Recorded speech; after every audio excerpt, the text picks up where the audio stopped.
بسم الله الرحمن الرحيم الحمد لله رب العالمين الحمد لله الذي هدانا لهذا وما كنا لنهتدي لولا أن هدانا الله أشهد أن لا إله إلا الله وحده لا شريك له وأشهد أن محمدا عبده ورسوله اللهم صل على محمد وعلى آل محمد كما صليت على إبراهيم وعلى آل إبراهيم إنك حميد مجيد اللهم بارك على محمد وعلى آل محمد كما باركت على إبراهيم وعلى آل إبراهيم إنك حميد مجيد ورضي اللهم عن الخلفاء الراشدين والصحابة أجمعين ومن تبعهم بإحسان إلى يوم الدين أما بعد والسلام عليكم ورحمة الله وبركاته. Mes sœurs, mes frères, la grande famille, nous louons Allah, nous revenons vers lui repentant, nous demandons protection contre les conséquences de nos péchés. Et lui seul en sait les nombres et les tendances de l'âme. Celui qui Allah guide, nul ne saurait l'égarer. Celui qui est privé de sa guidée, nul ne saurait lui montrer le droit chemin. J'atteste donc qu'il est le seul digne d'adoration. J'atteste la véracité, de l'exemplarité, de la prophétie de Mohammed ibn Abdillah, qu'Allah bénisse ce prophète, sa famille, ses compagnons et tous ceux qui les auront suivis dans le droit chemin et nous fasse l'honneur d'en faire partie.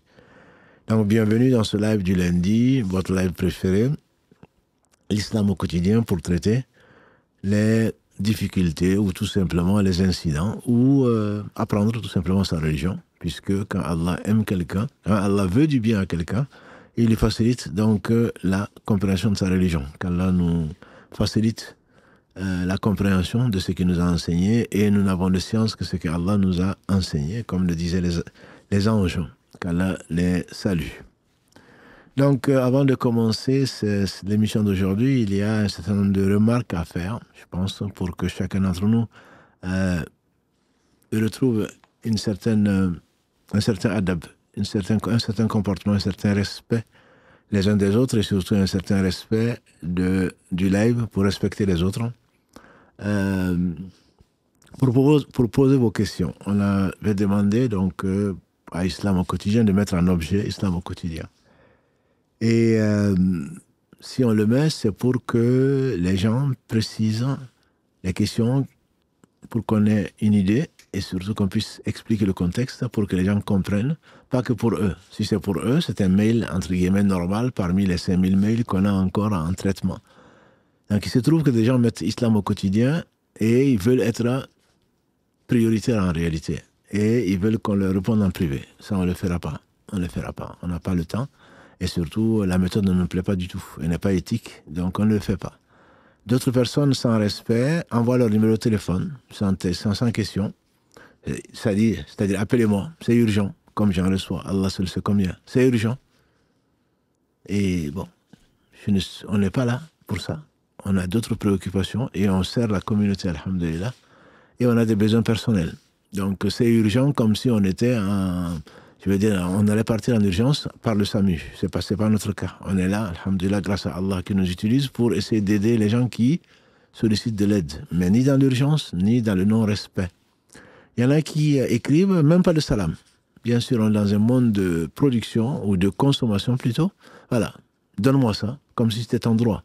Au jour du jugement dernier, tu seras interrogé sur tes devoirs, pas sur tes droits. Et donc, le prophète sallallahu alayhi wa sallam nous a enseigné, ne répondez pas à celui qui vous parle sans vous passer le salam.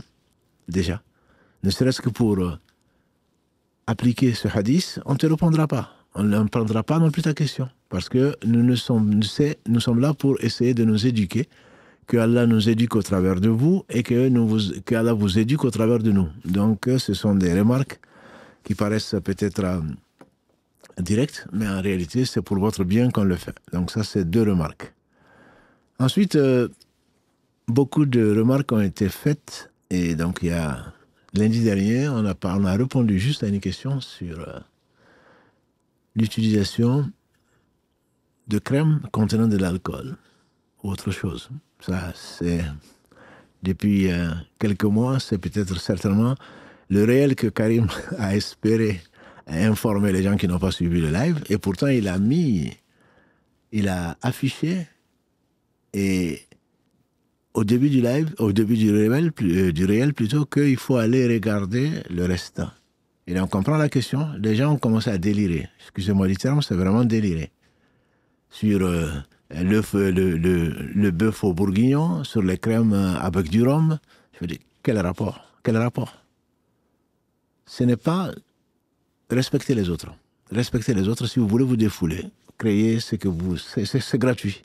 Créez votre chaîne, créez votre réseau social si vous voulez vous amuser. La religion est trop importante pour s'amuser, surtout quand tu crois au jour du jugement dernier. Quelqu'un qui essaye de répondre aux questions, comme ça arrive souvent, Mohamed Adda, barakallahu fi, le rappelle souvent, quand les questions sont posées, ce n'est pas à vous que c'est posé. Et les savants évitent et renvoient les questions à plus savants. Tout ça parce que celui qui se précipite sur les réponses aux questions, il se précipite dans l'enfer, qu'Allah nous en préserve. Alors, un des internautes, un de nos frères qui dit je vais tenter de répondre. Karim lui écrit c'est une affaire grave, il ne faut pas tenter, il faut le connaître. Hein. Ouais, mais bon, est-ce qu'on ne peut pas tenter, on ne peut pas donner son opinion. Ton opinion, tu le donnes et sois sûr que demain tu seras interrogé dessus. Le verset 116 de la sourate 16, An-Nahl, Allah dit Inna samala wal basara wal fu'ad kulla ha'ulaika kana anhu mas'oula. Que ce soit lui, que ce soit la vue, que ce soit le cœur, tout cela, tu seras interrogé dessus. Donc, ce n'est pas une mince affaire. Ma yalfidhu min qawlin illa ladayhi raqibun atid. Allah dit dans le verset 18 de la sourate 50, il ne prononce pas une parole sans qu'il n'ait à côté de lui un écrivain. Donc, ce n'est pas un jeu. Je pense que c'est une religion. Cette religion, c'est la religion d'Allah, subhanahu wa ta'ala. Tu peux te tromper, bien sûr. Et le frère, il répond, mais on peut se tromper. Non, tu peux te tromper dans une matière où tu connais. Mais quand tu ne connais pas, tu ne te trompes pas. Tu es en train de mentir, simplement sur Allah et sur sa religion. Et qui est plus injuste, dit Allah, que celui qui invente sur des contes sur la religion d'Allah, ou sur Allah, ou sur ce verset. Donc mon frère, ma soeur, ce n'est pas un jeu. Ce n'est pas un jeu. Et si tu veux vraiment le faire, nous n'avons pas envie de jouer.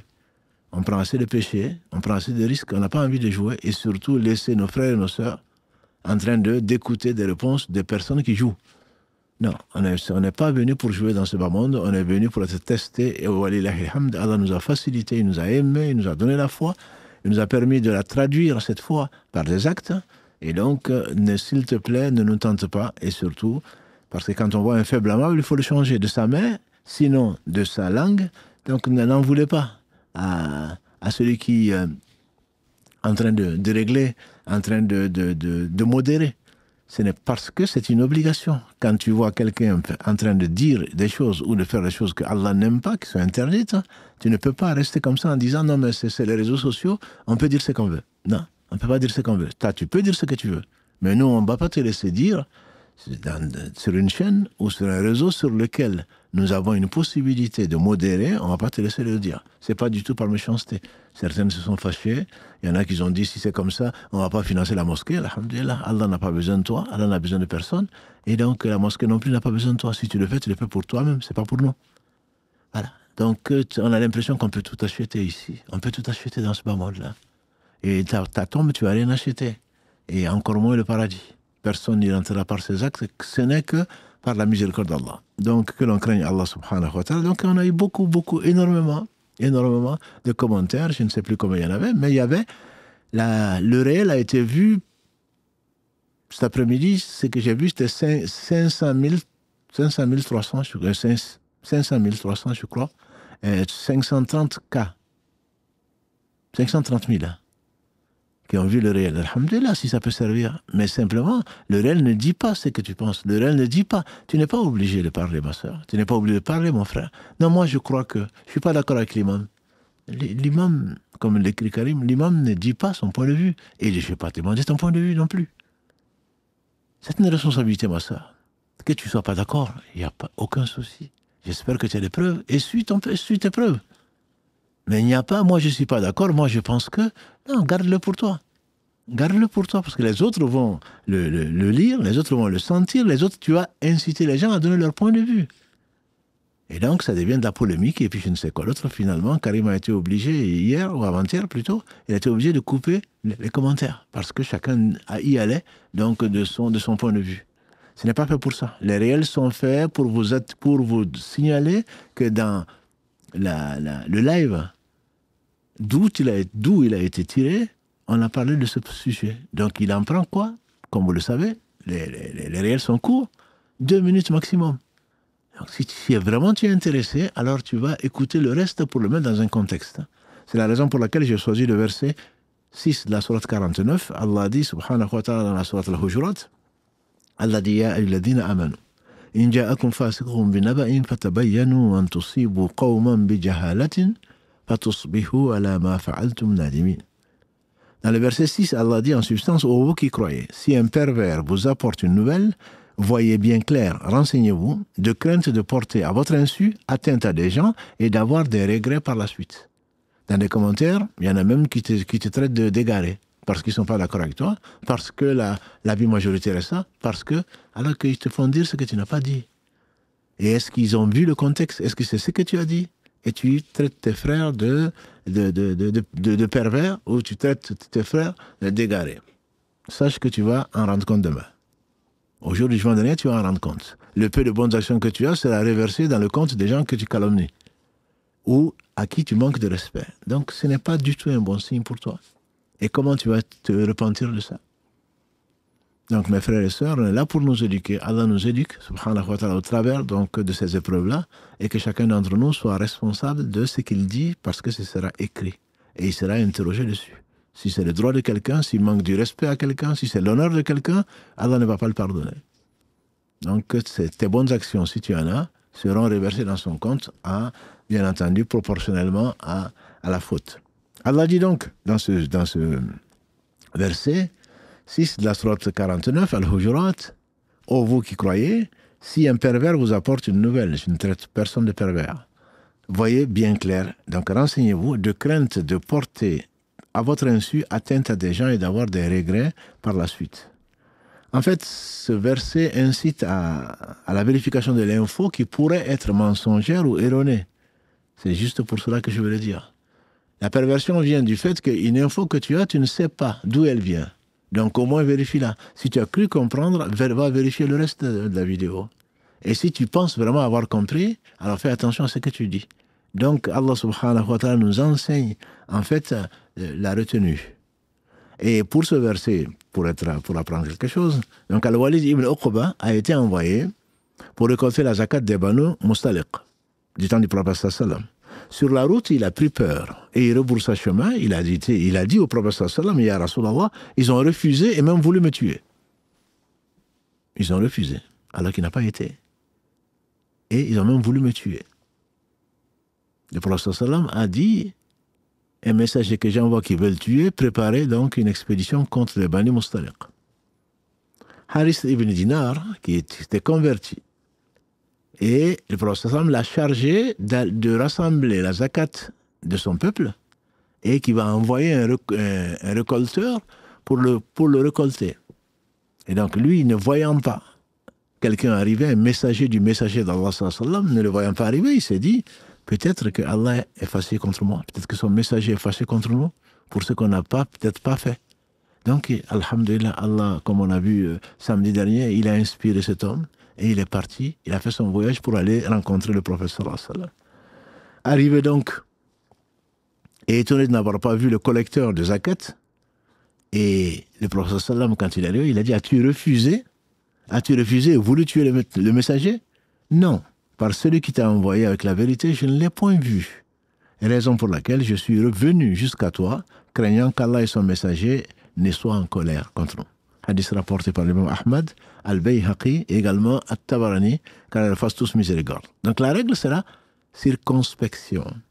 Ne pas écouter un seul parti. Quand quelqu'un accuse un autre, ne pas accuser un seul parti, notamment dans les accusations, dans les conflits de couple en particulier. Quand la sœur va parler, tu vas accuser le frère. Quand le frère va parler, tu vas dire que cette sœur-là, c'est une perverse. Alors qu'en réalité, il n'y a pas eu confrontation et on nous dit souvent que ce qui nous arrange, on dit rarement toute la vérité.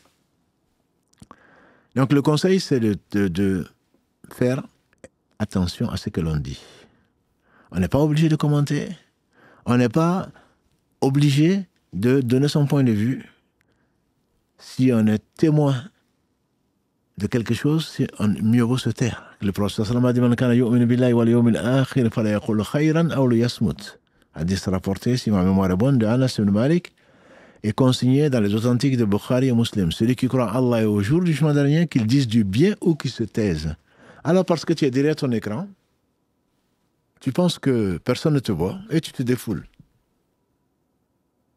Tu as des témoins qui t'entourent et qui écrivent ce que tu dis. Et donc, il faut faire attention, mon frère. Il faut faire attention, ma soeur, pour tes commentaires, tu n'es pas obligé. Alors, revenons, et très succinctement, puisque vous avez beaucoup de questions très intéressantes, revenons pour essayer d'éclaircir le problème de fiqh, de ce que les savants ont dit sur l'alcool et les enivrants dans le vin. Qu'est-ce que l'alcool? Je vous ai dit chimiquement, pour avoir eu un diplôme de doctorat en biochimie, je vous ai dit chimiquement, l'alcool, on appelle alcool ce qui donc a les fonctions OH. O et H. On appelle ça alcool. Mais en médecine, on définit donc l'alcool comme un liquide incolore et volatile, au goût piquant et à l'odeur bien connue. Il est largement utilisé comme solvant pour les parfums, les eaux de Cologne, une substance enivrante. Donc ça, c'est l'alcool qui enivre. Mais il y a bien des alcools qui n'enivrent pas. Et donc, tu peux trouver, contrairement à ce que tu penses, tu peux trouver de l'alcool. Quand on voit alcool propylique, quand on voit alcool benzylique, quand on voit, ils sont plutôt des poisons, entre guillemets, ils sont plutôt toxiques. Ils n'enivrent pas, tu peux même pas en boire assez pour être sous. Le méthanol, par exemple, qui est CH3OH, il est toxique, extrêmement toxique, au point qu'on le rajoute aux eaux de Cologne pour empêcher les addicts de l'alcool de le boire. Parce que s'ils le boivent, ils vont plutôt tomber malades, ils risquent de mourir. Ça va coûter moins cher peut-être, hein? Et donc ils vont avoir tendance à aller acheter ça plutôt qu'aller acheter le vin. Donc tout alcool n'est pas forcément enivrant. Tout alcool n'est pas forcément enivrant. Et ce qui est enivrant, souvent il y a de l'alcool. Mais tu sais très bien qu'il y a des choses qui ne sont pas alcooliques, entre guillemets, qui sont enivrantes comme la drogue et tout le reste.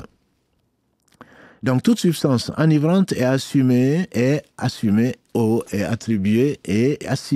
vin et interdit. La forme enivrante qu'on appelle les spiritueux est l'alcool éthylique. Tandis que, comme je vous ai dit, l'alcool méthylique est toxique. L'alcool éthylique, c'est l'éthanol. C'est CH3, CH2OH. L'alcool méthylique, le méthyle, c'est à cause du CH3. C'est ça le méthyle. L'éthyle, c'est CH3, CH2. On l'a appelé donc l'alcool éthylique parce qu'il y a le groupement éthyle.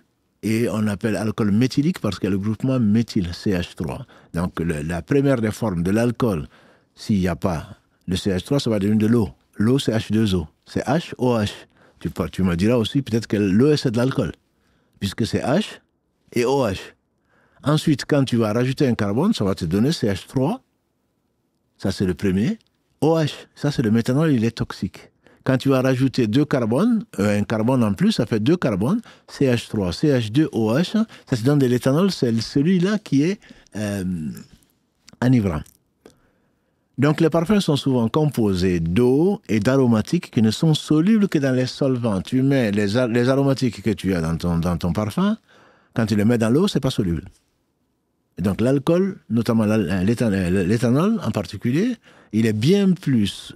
C'est un meilleur solvant que le méthanol. Le méthanol, quand il rajoute à un nombre de composés, ces composés vont précipiter. Donc, ça veut dire qu'ils ne sont pas solubles dans le méthanol, qui est toxique. Alors que l'éthanol a ces propriétés qu'Allah lui a données, qui font que l'éthanol accepte, tout en entourant ces molécules d'aromatiques, de les contenir sans précipiter. C'est pour cela que c'est un excellent solvant. Donc, l'éthanol, et qui est utilisé, comme on l'a dit tout à l'heure, dans les parfums et dans les autres, qui ne sont pas solubles, donc dans d'autres. Mais certains utilisent le méthanol parce qu'il est moins cher. Mais bien entendu, il est toxique. Est-ce que, les fabricants y ajoutent pour ne pas servir de boisson, le méthanol, comme on l'a dit. Est-ce que le méthanol est enivrant? C'est pas sûr. Il n'y a pas de preuve scientifique.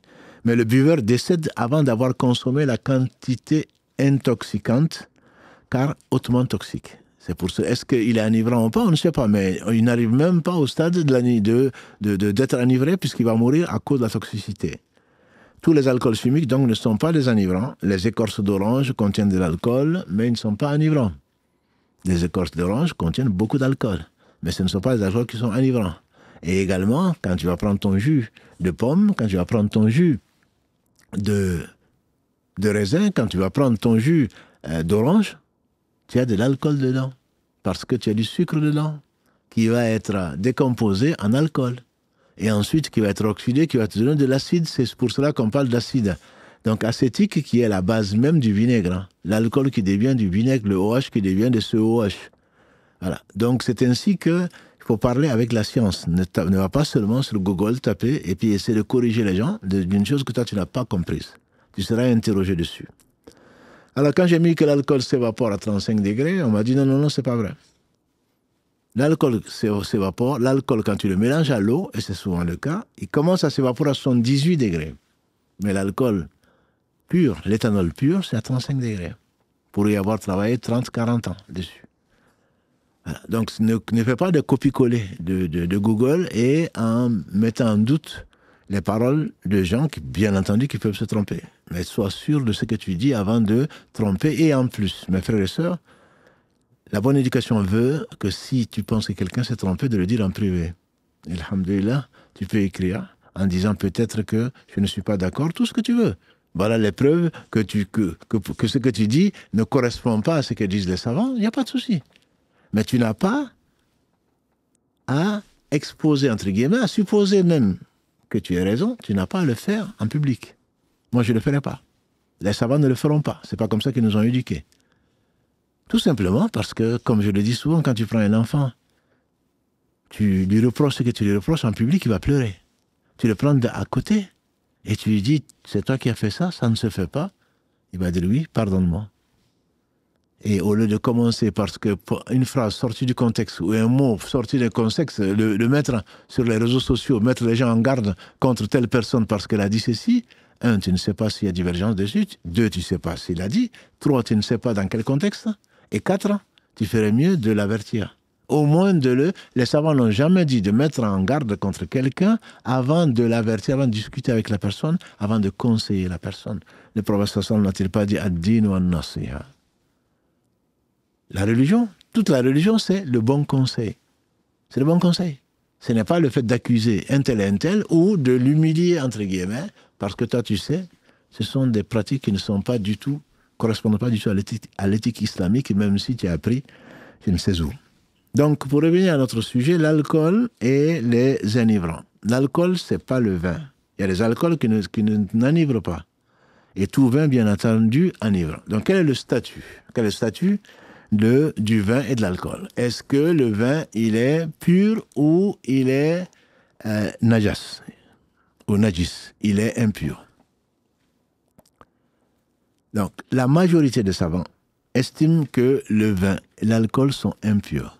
L'alcool, bien entendu, qui enivre, est impur. Je vous ai dit que l'alcool peut ne pas être enivrant.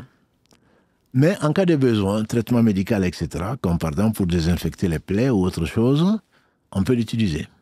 À condition que l'on lave la partie affectée avant la prière. Ça, c'est la majorité des savants qui disent ça. Bien sûr, ce qui est obligatoire, la santé passe. Donc avant l'interdiction, comme Allah permet de manger et la vie passe, Allah permet de manger donc du porc si on n'a que ça. Et donc l'alcool, on peut l'utiliser et même boire une gorgée pour faire passer une viande ou un produit qui a été coincé, par exemple, si la personne risque d'en mourir. Bien entendu, parce que la vie l'emporte sur l'interdiction. Donc si on a besoin d'alcool pour désinfecter une plaie ou autre chose, ceci est permis, mais comme c'est impur, la majorité des savants disent, pour eux, la majorité des savants disent qu'il faut donc laver cette partie, si on peut bien sûr. Laver, si c'est une plaie, je ne vois pas comment tu vas la laver, mais laver cette partie parce qu'elle est impure. Ça, c'est le statut. Et donc, il y a un nombre de savants, une majorité même, qui disent que l'alcool est impur. Mais il y a un groupe de savants qui disent que tout est pur. À l'origine, tout est pur. N'est impur que ce que Allah dit que c'est impur. Par exemple, la viande de porc. Allah dit najis. Le porc, après ce qu'il a interdit, il a rajouté et la viande de porc parce que c'est impur. Et donc, pour Cheikh Othaymin, qui est l'un des savants contemporains, qui est décédé, car il fasse miséricorde, dans les années 2000, pour Cheikh Albani également, qui est un contemporain qui est décédé dans les années 2000, ils considèrent, ils ne sont pas les seuls, et beaucoup de savants contemporains disent que l'alcool n'est pas impur. Je parle d'impureté, je ne dis pas la permission de boire. tout le monde, bien entendu, est unanime pour dire que c'est interdit comme boisson depuis qu'Allah a révélé le verset 90, la sourate 5, Al-Maïda. Alors, selon que tu considères que c'est impur ou pur, l'alcool, tu ne dois même pas le garder. Tu ne dois pas le garder. S'il est illicite comme najasa, c'est une souillure. L'interdiction est de consommer, donc de le boire en petite quantité comme en grande quantité, que ce soit dans le poisson, que ce soit dans quoi que ce soit. Le vin destiné au vinaigre n'est pas purifié parce qu'il a été transformé, c'est l'avis majoritaire, en posséder même est interdit. Et le mélanger aux aliments, plus encore. Et donc, certains savants disent qu'on n'a même pas le droit de posséder de l'alcool pour transformer en vinaigre. Naturellement, ça se transforme, bien sûr, le vinaigre est permis. Mais si ce n'est pas le cas, c'est de l'alcool qu'on a fait, et on a fait du vinaigre avec, et la majorité des savants disent que ce n'est pas permis. Cheikh Albani il dit que les compagnons du prophète sallam ont mangé du vinaigre, ont consommé du vinaigre. Donc à partir de là, il dit, quand des orphelins, c'est un hadith, des orphelins ont hérité donc d'une vigne, le prophète sallam, quand on lui a posé la question, il a dit ils n'ont pas le droit. Ils n'ont pas le droit de prendre ce vin pour le transformer. Par contre, si c'est naturel, c'est possible. Donc, puisque les compagnons, une fois que c'est transformé, on peut utiliser le vinaigre, transformé par d'autres. Mais un musulman n'a pas à prendre de l'alcool, puisqu'il n'a pas le possédé. Et le transformer, et du vin, il n'a pas le possédé non plus, même pour faire du vinaigre. Voilà la position donc, de la quasi-totalité des savants. Il n'y a pas de discussion dessus à ma connaissance. Maintenant, est-ce que dans les aliments, qu'est-ce qu'on fait? Une fois qu'on dit que l'alcool est impur, bien entendu, tout ce que l'alcool touche est impur. D'autant plus que l'évaporation, ça on le sait, on en a parlé la semaine dernière, mais peut-être pas assez. Quand on évapore, quand il y a du vin en particulier dans un plat, quand il évapore pendant 25 minutes, il reste encore 45% d'alcool. Quand il évapore pendant 2 heures, il reste encore 10%. Quand il évapore pendant 3 heures, il reste 5% d'alcool quand même mélangé à ça. Si tu rajoutes de l'alcool. Ce qui veut dire quoi? Que jamais, tu n'arriveras pas à enlever de l'alcool d'un plat. Donc, quand tu fais bouillir, par exemple, un aliment qui contient de l'alcool, le minimum que tu puisses, le maximum plutôt que tu puisses enlever, c'est 95%. C'est-à-dire que l'alcool qui va rester, c'est de 5 à 85%. Maintenant, le tout, c'est de savoir est-ce que ceci est pur ou pas. Si tu es de l'école de certains contemporains, et ça peut être la bonne école, hein, tu ne peux pas dire, quand les savants divergent, tu ne peux pas dire c'est haram, mon frère. Ça, c'est une règle. Quand les savants dignes de ce nom divergent, tu ne peux pas dire c'est haram. Tu dis que moi, je suis convaincu par cet avis. C'est l'avis que je suis, l'école que je suis. Donc la méthodologie, ce n'est pas l'homme que je suis. On prend de tout le monde, on laisse de tout le monde sauf du prophète sallam. C'est-à-dire que l'avis qui me convainc, l'avis que je suis, dit que c'est interdit. Ne dis pas, mon frère, ça c'est interdit. Sauf en rajoutant dans telle école. À moins que ce soit unanime. Si c'est unanime, c'est unanime. Le port est interdit, il n'y a pas de discussion. La consommation du vin est interdite, il n'y a pas de discussion dessus. Mais quand on te demande, ne dis pas que c'est interdit quand les savants divergent. Et si tu ne sais pas, tu dis l'opinion ou l'avis que je connais, c'est qu'il est interdit. Ne dis pas que cette chose est interdite parce qu'il se peut que plus savant que toi et plus craignant Allah que toi ait amené des arguments pour dire que ceci n'est pas le cas. Comme le cas, par exemple, de l'impureté donc. Alors quand on va se retrouver donc quand on dit que l'alcool n'est pas impur, et qu'il est pur, et par contre que ce qui est enivrant est forcément interdit, à ce moment, tu vas avoir une autre position. C'est que tout ce qui n'est pas enivrant, quand tu prends, on a demandé à poser des questions, et je les ai écoutées, c'est savant, poser des questions. Dans du pain, on trouve de l'alcool. Pourquoi d'ailleurs on met de l'alcool? On le met de l'alcool pour conserver des arômes. Sans ça, les arômes s'évaporent. On met de l'alcool parfois pour protéger des bactéries. Mais on a demandé à certains savants, on est en France, on vit en Europe, dans le pain, c'est marqué alcool. Il dit, est-ce qu'en le mangeant, quand tu manges des kilos de pain, est-ce que tu vas être enivré? Elle dit non.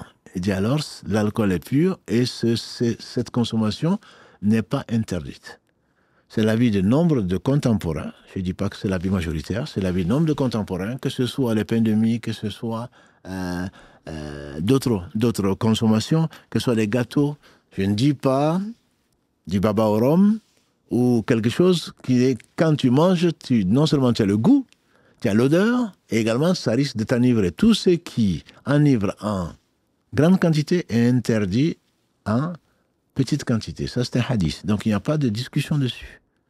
Par contre, dans quelque chose où tu vois écrit tant de pourcents d'alcool, où il y a de l'alcool, et que ça n'a ni le goût, ni l'odeur de l'alcool, et qu'en en mangeant des kilos, ou en en mangeant, tu ne vas pas en manger des kilos, mais en mangeant beaucoup, tu n'as pas l'effet enivrant, nombre de savants contemporains, en tout cas, disent que c'est permis, parce que pour eux, l'alcool n'est pas impur, et la quantité qu'il y a dedans, comme je vous dis, si l'alcool était impur, mon frère, tu boirais aucun jus. Tout ce qui contient du sucre, forcément, qui est jus naturel, contenant du sucre, ça va fermenter. C'est pas toi qui va filtrer, ce n'est pas stérile. Tu vas avoir des bactéries dedans, tu vas avoir des levures dedans, qui vont catalyser des réactions, et ça va transformer les alcools qui y sont, pas forcément enivrants, ça va transformer en alcool. C'est pour cela que tu verras toujours, si tu le recherches, taux d'alcool, ceci et cela, dans les jus.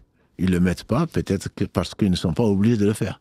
Mais scientifiquement, c'est prouvé que tout jus qui contient du sucre, forcément, contient à un degré alcoolique. Mais ce degré alcoolique n'interdit pas, bien sûr, la consommation de ce jus ou autre chose. Moi, je vais m'arrêter là parce que ça fait déjà 30 minutes qu'on parle de ce sujet-là, mais c'est juste pour éclaircir et qu'on ne me fasse pas dire ce que je n'ai pas dit. Et que j'espère, Inch'Allah, que la chose a été claire, et que chacun pourra prendre ses responsabilités, qu'on revienne vers Allah repentant, et qu'on apprenne, alhamdulillah, ce qu'Allah nous a enseigné au travers des épreuves, donc qui nous fait subir pour notre bien. Allô, salam alaikum. Alaykoum salam. Je vous écoute, ma soeur. Oui, bonjour. Moi, je voulais vous poser une question. Je suis française reconvertie et je connais pas encore la prière. Et je voulais savoir s'il était permis, enfin si ça invalidait pas la prière, si je prends par exemple mon Coran qui est traduit en français avec la traduction aussi phonétique et que je lis la traduction phonétique pour faire la prière, en attendant de connaître au fur et à mesure. Alhamdulillah, Allah vous a aimé, Allah vous a guidé vers ce qu'il aime. Donc, félicitations, on remercie Allah subhanahu wa ta'ala de vous avoir guidé et nous avoir guidés. Maintenant, dans l'adoration, tout est interdit sauf ce qui est permis. En réalité, quand vous ne connaissez pas la Fatiha ou des sourates ou des versets, c'est une des questions d'ailleurs qui avait été écrite, il vous suffit de dire Alhamdulillah. Dans votre cas, Alhamdulillah, Alhamdulillah. Le prophète sallam, pour celui qui venait de se convertir, il a dit, avant qu'il apprenne le Coran, il a dit Subhanallah, Alhamdulillah, La ilaha illallah, Allahu Akbar, wa la hawla wa la quwwata illa billah, ce qui peut être difficile pour vous peut-être, et c'est plus facile pour vous d'apprendre le premier verset de la sourate al-Fatiha, Alhamdulillahi Rabbil Alamin, voilà, mais vous apprenez le minimum que vous connaissez, vous le récitez. Si vous ne connaissez pas, vous venez de vous convertir, vous dites simplement Subhanallah. Et si vous pouvez rajouter Alhamdulillah, c'est encore mieux. Mais ne prenez pas donc un livre pour lire dans la prière qui est obligatoire. La prière est considérée comme non valide. Je ne connais pas de divergence dessus. Donc ne le faites pas. Comme les gens qui autant pour les ablutions, vous pouvez avoir des photos, il ne faut pas que j'oublie ça, je commence par la main et après, je commence après la bouche et après, on peut regarder. Autant pour la prière, on n'a pas... Si quelqu'un vous voit la règle, c'est quelqu'un qui vous voit en train de lire le Coran, ou lire quoi que ce soit, il va dire, elle est en train de lire, elle n'est pas en train de prier. Et donc, vous n'avez pas le droit de prendre quelque chose parce que vous n'en avez pas besoin. Allah regarde vos cœurs. Allah regarde plutôt votre cœur. Et donc, il suffit de faire les ablutions, si vous pouvez. Si vous ne pouvez pas, vous faites l'ablution sèche, de se mettre devant Allah, de dire Allahu Akbar avec l'intention de prier, et vous dites ce que vous connaissez. Alhamdulillah. Alhamdulillah, Alhamdulillah, ça vous suffit. Allahu Akbar, ça vous suffit. Parce que vous ne connaissez pas. Les Arabes retenaient et connaissaient plus facilement toutes ces expressions qui avaient un sens pour eux. Vous devez apprendre qu'est-ce que ça veut dire Alhamdulillah. Les gens traduisent ça par louange à Allah. En réalité, comme on a dit, le cheikh Bourima Abdou Daouda, qu'Allah le récompense par le meilleur, c'est la meilleure traduction que j'ai entendue. Alhamdulillah, c'est toutes les louanges, tous les éloges, tous les remerciements n'appartiennent qu'à Allah. Donc quand on dit Alhamdulillah, même dans la prière et en dehors de la prière, on sent vraiment qu'on est en train de louer Allah, qu'on est en train de le remercier, et on doit savoir qu'Allah nous répond en même temps. Et Allah nous promet donc que ce qu'on dira après, il va l'accepter. Voilà. Donc contentez-vous de cela plutôt que de vouloir bien faire et de faire des choses qui risquent d'invalider. Je n'ai pas dit que vos prières ont été invalidées, mais parce que vous ne saviez pas. Ce ne sont pas des péchés tant qu'on ne savait pas. Mais on doit le savoir avant de le faire. Donc qu'Allah subhanahu wa ta'ala vous pardonne et vous oriente vers le mieux. Ça va vous encourager aussi en même temps à écouter. Je suis sûr que à force d'écouter, vous allez retenir facilement. Alhamdulillah, si Allah le veut, vous allez retenir facilement. Tous les jours, apprenez un verset. Au bout de la semaine, vous avez fini la Fatiha. Alhamdulillahi Rabbil Alamin. Avant la fin du live, je suis convaincu qu'il est possible de retenir cette phrase-là, qui est le premier verset de la Sourate Al-Fatiha. Alhamdulillahi Rabbil Alamin. Les louanges, les remerciements, les éloges ne servent appartiennent tous donc à Allah, le Seigneur de l'Alamin, le Seigneur des mondes. On va traduire ça comme ça. Voilà. N'apprenez que ça ce soir. Demain, Inch'Allah, Ar-Rahman Ar-Rahim, le miséricordieux par essence, par excellence. Alhamdulillahi Rabbil Alamin, Ar-Rahman Ar-Rahim, vous avez déjà 2 versets sur 7. Et d'ici la fin de la semaine, Inch'Allah, Allah va vous faciliter et vous récompenser, donc, pour les efforts que vous aurez faits. Inch'Allah, et qu'Allah vous le facilite. Merci beaucoup pour ces conseils. Allah yabarak ma sœur, et qu'Allah vous bénisse. Merci à vous aussi. Allez. Salam alaikum. Salam alaikum. Alaikum salam. Donc une question de dogme. Et souvent, même s'il n'y en a qu'une, même si samedi aujourd'hui on s'intéresse à beaucoup au dogme pour nous enseigner ce qui est le plus important, j'ai une question. Dans une chambre chez nous qui appartient à un de nos grands-mères qui est décédé, et du coup les petits-fils viennent chaque fois dans la chambre pour recueillir la baraka. Et je leur ai dit que cela pouvait être du shirk de l'association. Et ma mère m'a dissuadé de leur dire cela et je dois lui obéir. Non, c'est certainement de l'association. La grand-mère est partie, qu'elle lui fasse miséricorde, et il lui fera miséricorde si elle est musulmane. Et on n'a pas à aller dans cette chambre, parce qu'est-ce que cette chambre va contenir? Non. On n'a pas à aller... Quel que soit l'objet que l'on va adorer, c'est de l'adoration. On va rentrer dans la chambre parce qu'on va espérer que la chambre va nous apporter quelque chose, ou celle qui est décédée, qu'elle lui fasse miséricorde, va nous envoyer peut-être à une partie de l'au-delà. Non, c'est méconnaître l'islam et c'est interdit. C'est formellement interdit. Tu as raison de le faire et tu devrais insister, poliment bien sûr, et avec bienveillance, tu devrais insister pour que les gens ne le fassent pas. Après, tu ne peux que les conseiller. En dehors de ça, alhamdulillah, tu n'es pas responsable donc de ce que les gens font. Sur le fiqh et notamment sur la prière, on va continuer parce qu'il y a beaucoup de questions. Sur le fiqh et sur la prière, alhamdulillah, je suis actuellement étudiante. Wa alaykum salam wa rahmatullahi wa barakatuh. Mon rythme de cours est de 8h à 17h30 et je rentre aux environs de 19h. Cependant, dans un pays non musulman, durant ma première année, du coup l'année dernière, j'accumulais mes prières et les faisais quand je rentrais le soir. Je me suis rendu compte que les cours n'étaient pas un prétexte pour ne pas faire mes prières, alhamdulillah, à l'heure. Et je les ai accumulées le soir quand je rentre, qu'Allah me pardonne. Ne voulant plus refaire cette même erreur, je me suis renseigné et j'ai trouvé une mosquée qui se trouve à environ 25 minutes à la fac. Il serait donc possible pour moi de m'y rendre pendant la pause de 12 heures pour prier le Dohr.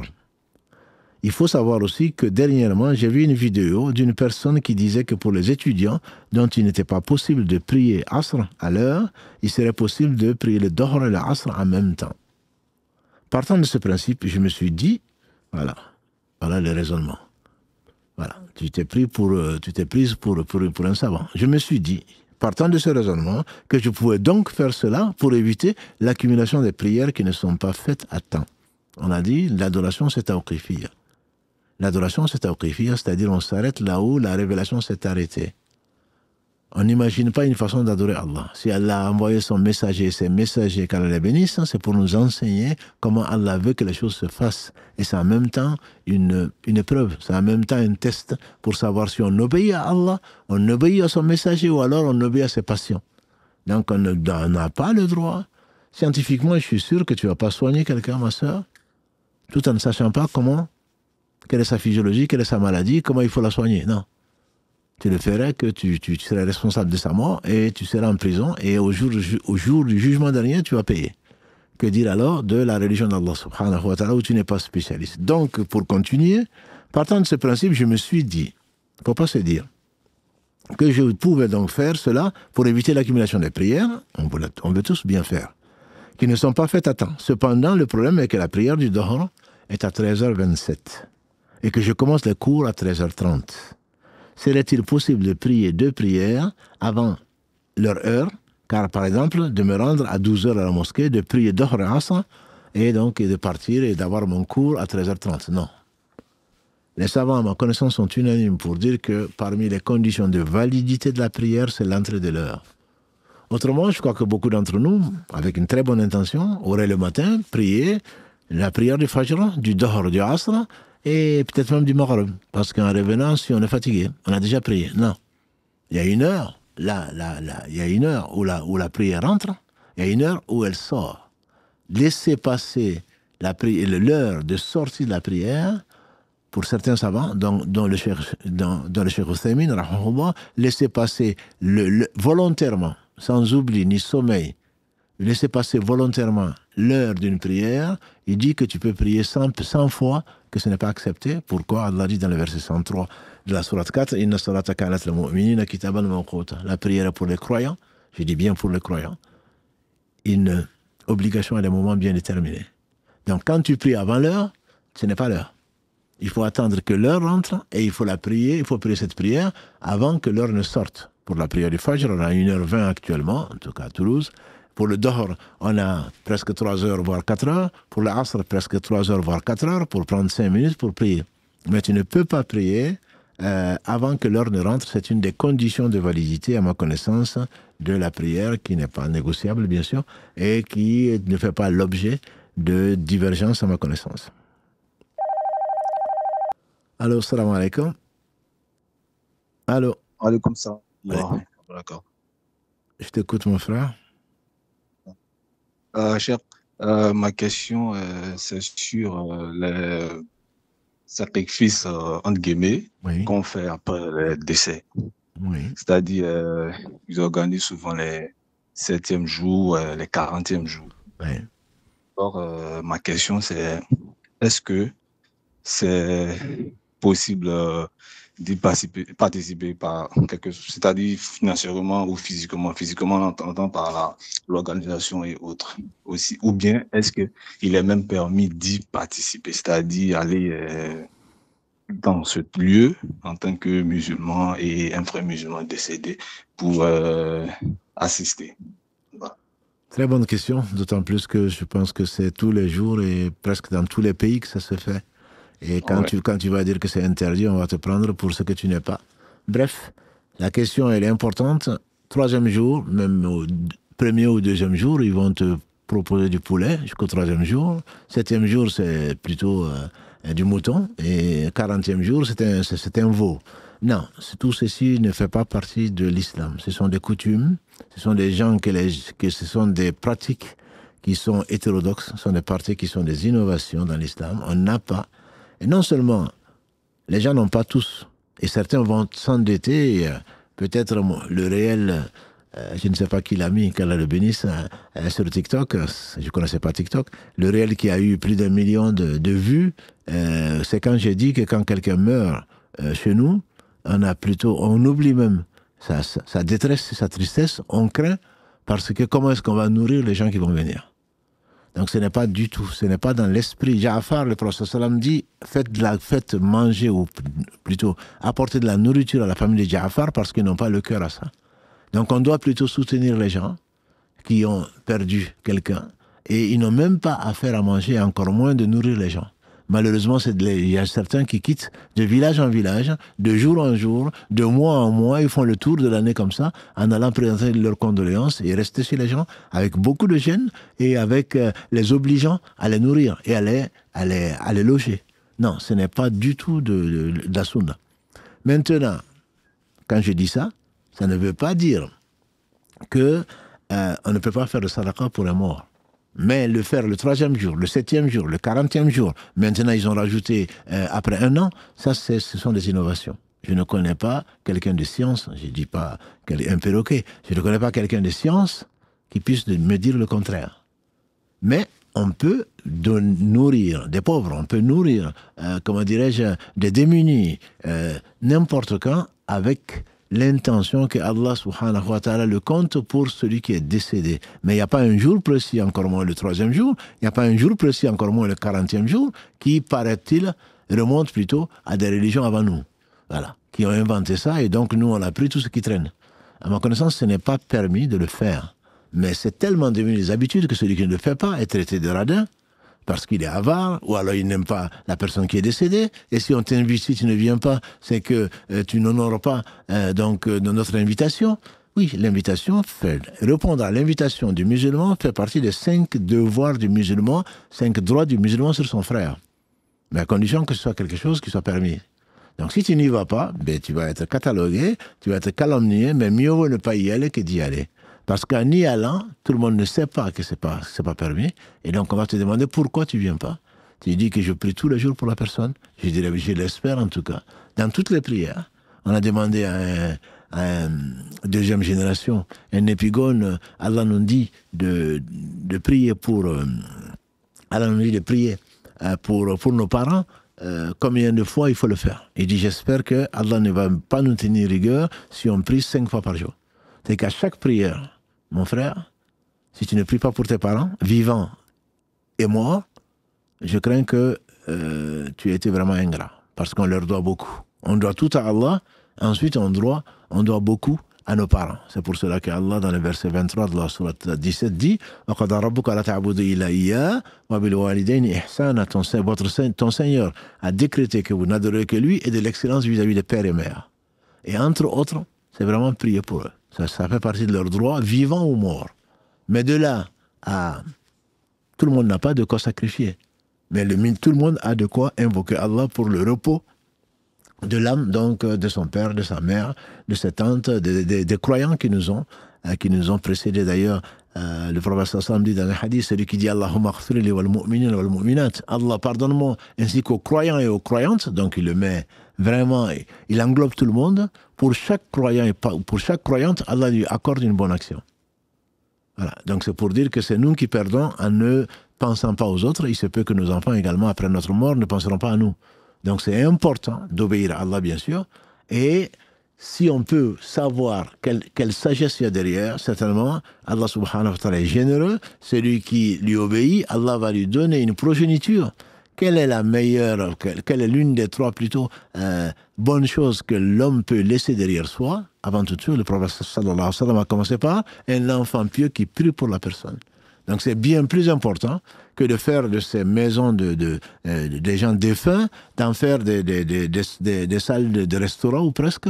Et les gens passent moi, dans la mosquée ici, il n'y a pas longtemps, la semaine dernière, quelqu'un me demande et qui est mort, et c'est où, et c'est quand la sadaqa. Quelqu'un qui est mort, au lieu de prier pour lui, il est là en train de demander, c'est quand est-ce qu'on va manger? Et tu vas dans ces endroits-là, tu vas avoir du café, si tu en veux, du thé, à flot, à volonté, tu vas même exiger. Ils sont là en train de fumer, ils ne prient même pas, et ils sont là en train de manger, de boire et de refaire le monde. Non, c'est pas fait pour ça. Ça n'a pas de sens. Allah nous a facilité, Allah nous a simplifié cette religion, et on l'a rendue difficile, pour ne pas dire impossible à pratiquer. Et bien entendu, ce ne sont pas les calomnies qui manquent de la part des ignorants.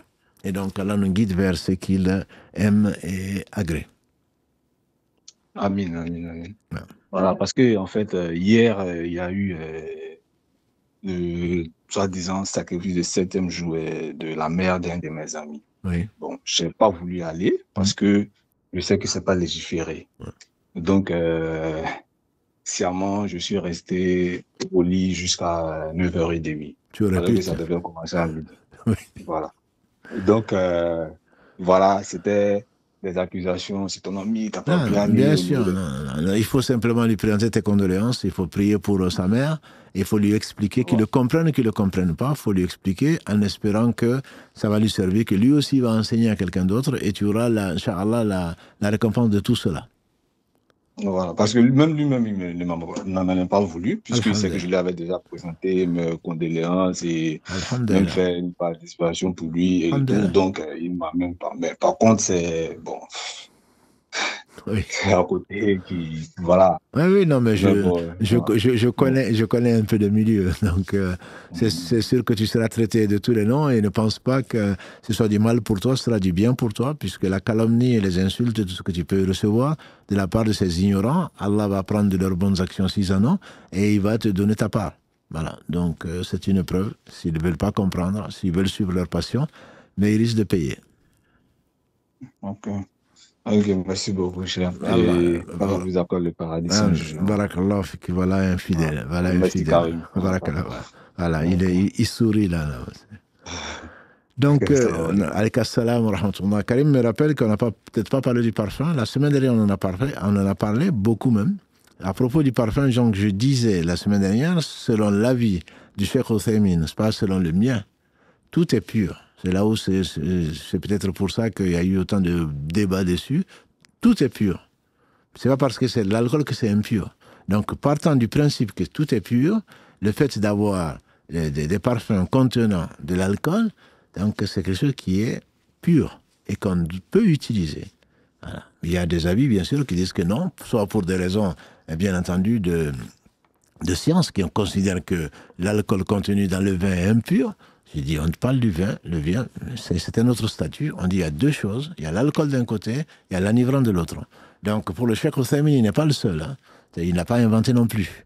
Et même s'il n'est peut-être pas un mouchtaji mutlaq, il est très respecté dans la communauté. Donc, pour lui, après avoir étudié, il n'est pas le seul. Il dit que c'est pur. Donc, ça veut dire que quand on utilise un parfum, on peut l'utiliser et on peut prier avec, parce qu'on l'a mis sur soi, on peut prier parce qu'on l'a mis sur ses habits, et il n'y a pas de souci à se faire. Donc, pour des raisons peut-être de marketing ou d'autre chose, on préfère avoir des parfums dans de l'huile. Chacun, on respecte le choix de chacun. Mais je ne dis pas que c'est interdit. Moi, s'il y a un message à retenir dans cette partie-là, c'est que tu n'es pas savant. Si les savants divergent, tu n'as pas le droit de dire que c'est interdit. Tu peux dire, l'avis que je suis, et comme une sœur le mettait dans le commentaire du réel, moi je préfère enlever le doute. Mais très bien, ma sœur. C'est ce que dit le professeur sallam. Da'ama yuribuk. Il a mal à yuribuk. Il dit, abandonne ce qui te met dans un doute pour ceux qui ne t'y mettent pas. Donc, moi je n'aime pas ça, disaient nos savants. De crainte de dire c'est interdit. Ana akra. C'est quelque chose que je n'aime pas. Il ne dit pas que c'est interdit. Parce que s'il dit que c'est interdit, c'est Allah qui dit que c'est halal ou c'est haram, c'est pas toi. Et donc, moi, j'aime pas ça. Chez nous, on préfère ne pas le faire. Tout ça, par quoi? Il est convaincu que c'est interdit, mais il ne prononce pas ce terme parce qu'il se peut. On peut dire à l'imam Malik, qu'Allah lui fasse miséricorde, on lui fait dire, notre avis nous paraît être le bon, mais il se peut qu'il contienne de l'erreur. L'avis contraire à notre avis, on le considère comme l'erreur, mais il se peut qu'il contienne du bien. Et donc, il faut être modeste, il faut de l'humilité. Allah seul sait. Nous, on ne sait pas. Wallahu ya'lamu antum la ta'lamun. Allah sait et vous ne savez pas. Quel que soit le savant. Et on a dit encore, pas plus tard que samedi, que Al-Khidr et Moussa, Khidr dit à Moussa, ma science et la tienne, par rapport à la science d'Allah, c'est pas plus que 2 gouttes d'eau que cet oiseau vient de prendre par rapport à l'étendue de la mer. Sois humble, sois un peu humble. Ne sois pas prétentieux. Moi, je sais ça, moi, j'ai fait les études. Et alors, les études, qu'est-ce que ça t'a apporté? Si c'est ça que ça t'a apporté, tu n'as pas compris grand-chose. Tu as fait les études, mais tu n'as pas compris grand-chose. Parce que les plus savants d'entre nous sont les plus modestes et qui répondaient au moins de questions. On a encore rappelé que l'imam Malik, il fasse miséricorde, que les gens sont cotisés pour lui envoyer 40 questions par leur délégué. Il est arrivé, le délégué est resté pendant, on dit 1 mois. Il dit, je vais demander, je vais chercher. Nous, on aurait répondu au 39, et pour la 4e, on aurait répondu quand même, pour la 40e, on aurait quand même répondu en disant, ben, je vais vérifier. Après 1 mois, le délégué, il dit, bon, il y a ma famille qui m'attend, il faut quand même que je reparte. Et les gens attendent leur réponse. Il a répondu à 4 questions. Il dit, va leur dire que l'imam Malik dit qu'il ne sait pas. C'est même devenu une école. L'imam Malik dit qu'il ne sait pas. Quand tu ne sais pas, tu ne sais pas. Tu n'es pas obligé de dire je sais. Ça, c'est l'éducation des meilleurs. Qu'Allah subhanahu wa ta'ala nous guide vers le mieux. Allô, salam alaikum. Salam alaikum. Salam alaikum. Alayka salam wa rahmatullah. Oui. Déjà, je voulais vous remercier. Barakallahu fikoum. Allah yabarak. Pour la Oumma. Allah yabarak. Moi, j'avais une question pour le travail non déclaré. Oui.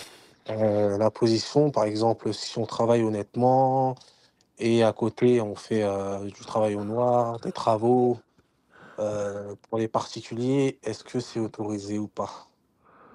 Ah, mon frère, si tu poses la question, c'est que il y a un problème. C'est pourquoi au noir, pourquoi tu ne le fais pas au blanc, pourquoi tu ne fais pas au vu au su de tout le monde, parce qu'il y a la TVA, parce qu'il y a ceci, parce qu'il y a cela. Je comprends. Mais ça sont des arrangements entre employés et employeurs. Le principe de l'islam, c'est que quand tu peux respecter la loi, il faut la respecter. Si la loi l'interdit, tu vas te cacher pour le faire. D'accord? Mais l'argent est licite. De ce que je sais, l'argent est licite parce que c'est les efforts, c'est le fruit de ta sueur. L'argent est licite. Par contre, tu seras obligé, si jamais sur un chantier, il t'arrive un problème, tu n'es pas déclaré. Et au fisc, qu'est-ce que tu vas dire? Tu vas déclarer là où c'est officiel. Et donc, tu auras menti au fisc. Le petit mensonge est considéré comme un petit mensonge, le grand mensonge est considéré comme un grand mensonge. C'est là où le bas blesse. Officiellement, tu dois déclarer. Tu ne l'as pas fait. Donc, tu as menti quelque part. Même si c'est à l'État, tu as menti. Le problème, il est là. C'est une question entre Allah et toi. Allah sait que tu as menti. Tu as préféré ne pas déclarer une chose. Il y a des fatwas. Hein. Il y a des fatwas. Moi, je te donne ce qui me convainc comme avis de savant. C'est-à-dire le fait que quand tu te... Imagine, comme des gens qui est au chômage. On a une question comme ça, alhamdoulilah, comme ça, on y répond en même temps. Quelqu'un qui est au chômage, et donc il a l'allocation de chômage. En même temps, il travaille au noir. Oui. Il est sûr, il ne déclare pas. Est-ce que ce qu'il a est halal ou pas? Moi, je te pose la question. Non, je pense pas. Donc, ce qu'il travaille au noir est licite parce qu'il l'a fait. Mais ce qu'il a comme allocation est illicite pour lui parce que s'il avait déclaré, il n'aurait pas eu cette allocation-là. D'accord. Donc, il triche pour avoir ça et en même temps les fins de mois. C'est comme ces femmes qui se déclarent mères isolées, on en a déjà parlé, alors qu'elles sont mariées. Soit elles sont divorcées, donc les relations qu'elles ont avec cet homme sont des relations qui sont dans l'illicite, soit alors elles ne sont pas divorcées, elles sont mariées, donc l'argent qu'elles ont est illicite. Parce qu'elles vont déclarer à la CAF ou je ne sais quoi d'autre qu'elles ne sont pas mariées, qu'elles ont des enfants en charge, etc., on va leur donner de l'argent. Et si la CAF le savait, la preuve, c'est que maintenant, ils vont vérifier, il y a des inspecteurs qui vont vérifier l'information en allant chez la personne, et ils n'ont pas intérêt, la femme n'a pas intérêt donc, à ce que le monsieur soit là. Parce qu'elle aura à rembourser des milliers d'euros qu'elle a perçus de façon illégale. Chaque fois qu'on se cache pour faire une chose, je ne parle pas des prières surrogatoires. Je ne parle pas de ce qu'on fait pour Allah. On aimerait être si pur, l'intention si pure. Mais tant mieux. Ça, on doit se cacher. Mais la société, tu mens à la société pour avoir des choses auxquelles tu n'as pas droit. Est-ce qu'on peut dire que ça se permet? Aucune religion, aucune éthique, je dirais.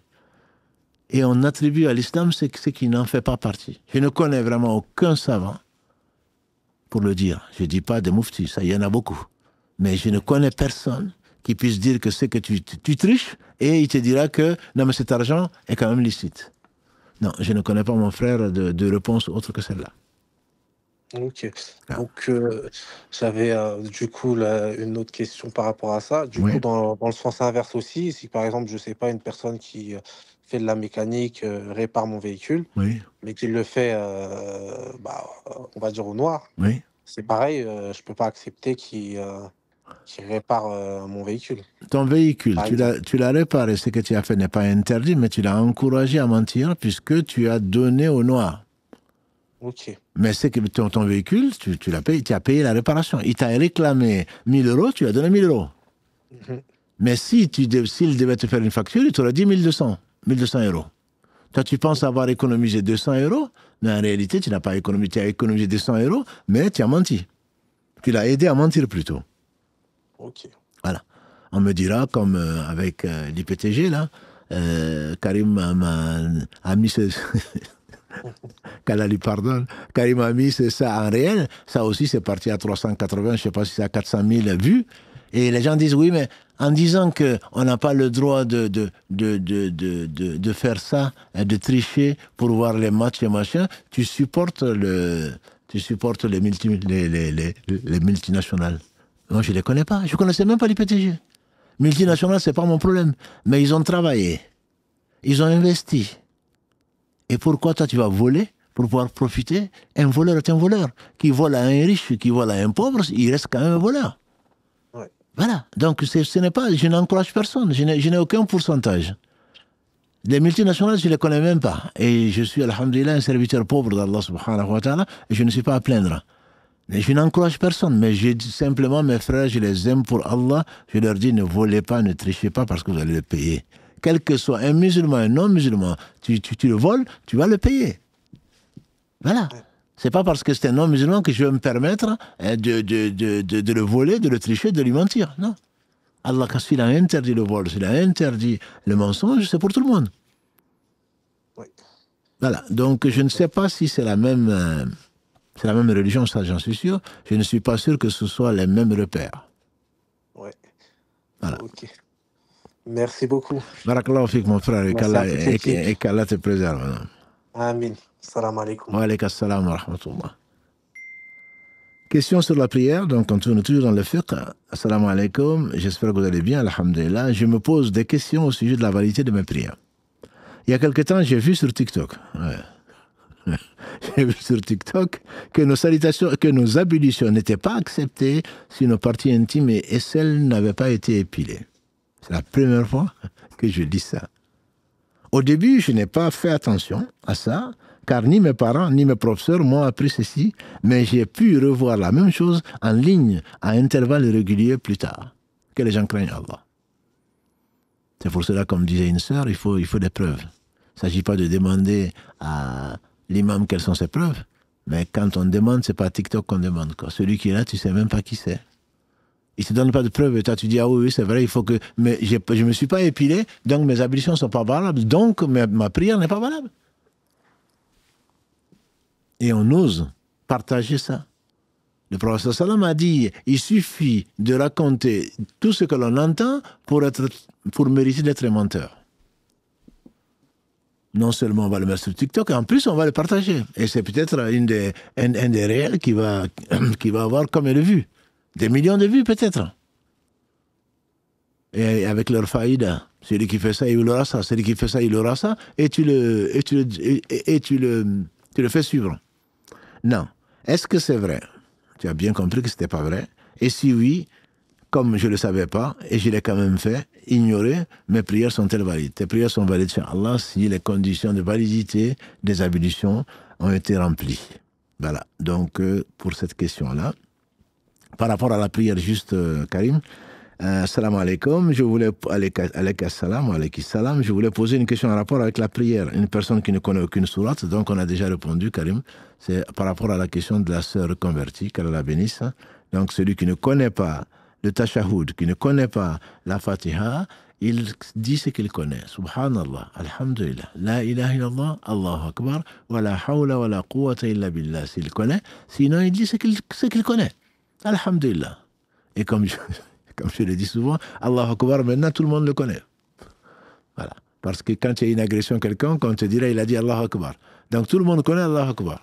Si tu ne connais pas autre chose, apprends Allahu Akbar et fais ta prière avec. Mais ne sois pas paresseux. Parce que chaque fois que tu diras Subhanallah, Allah seul sait combien il va te récompenser. Quand il dit Alhamdulillah, comme l'a dit le prophète sallallahu alayhi wa sallam, Alhamdulillah remplit la balance. Le jour du jugement dernier, Alhamdulillah remplit la balance. Subhanallah wa bihamdihi remplit l'espace entre le ciel et la terre. Si seulement on le savait. On n'aurait certainement pas passé notre temps à commenter l'actualité, plutôt on aurait fait beaucoup de dhikr. Ah. Allô, oui.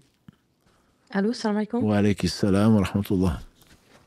Alors, moi, j'ai une question, en fait, c'est concernant les liens de parenté.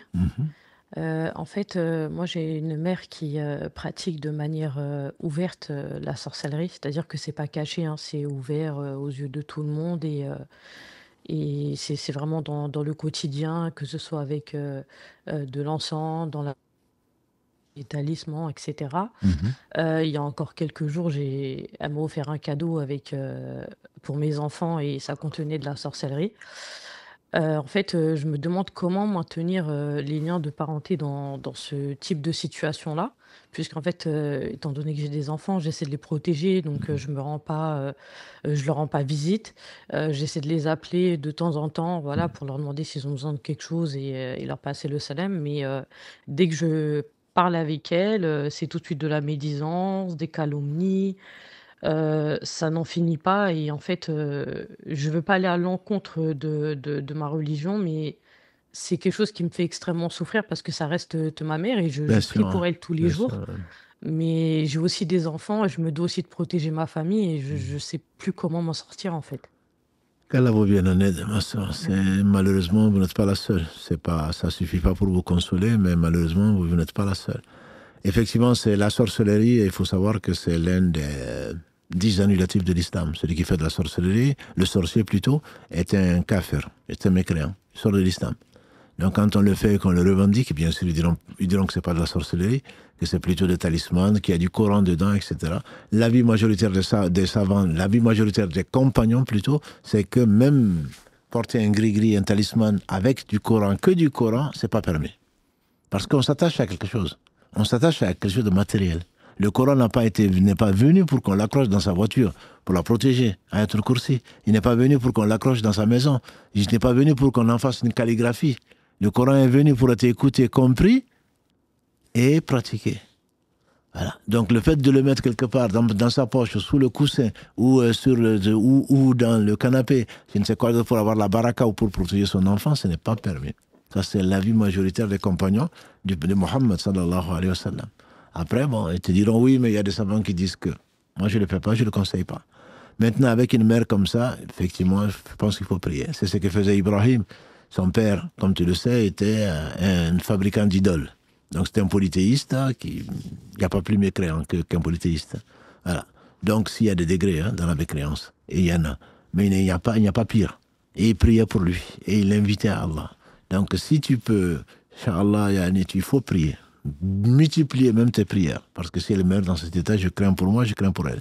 Donc, il faudrait vraiment qu'elle revienne vers Allah repentante avant qu'il ne soit trop tard.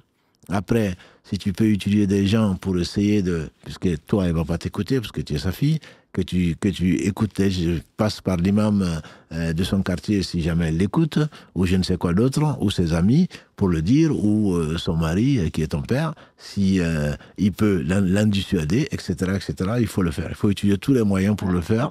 En fait, on a déjà utilisé ces moyens-là, surtout que même ma grand-mère lui a déjà dit que ça se faisait pas, etc., qu'il fallait arrêter, mais c'est quelqu'un qui est extrêmement têtu.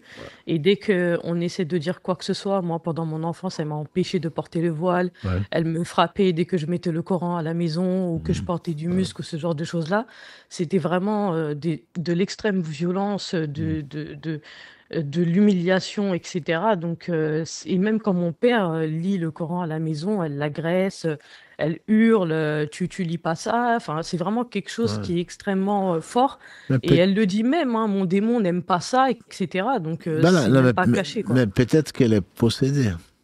Ah oui, non, mais complètement, elle le dit elle-même, hein. Le matin, elle se lève, des fois, elle dit, aujourd'hui, vous m'embêtez pas, mon démon est de mauvaise humeur.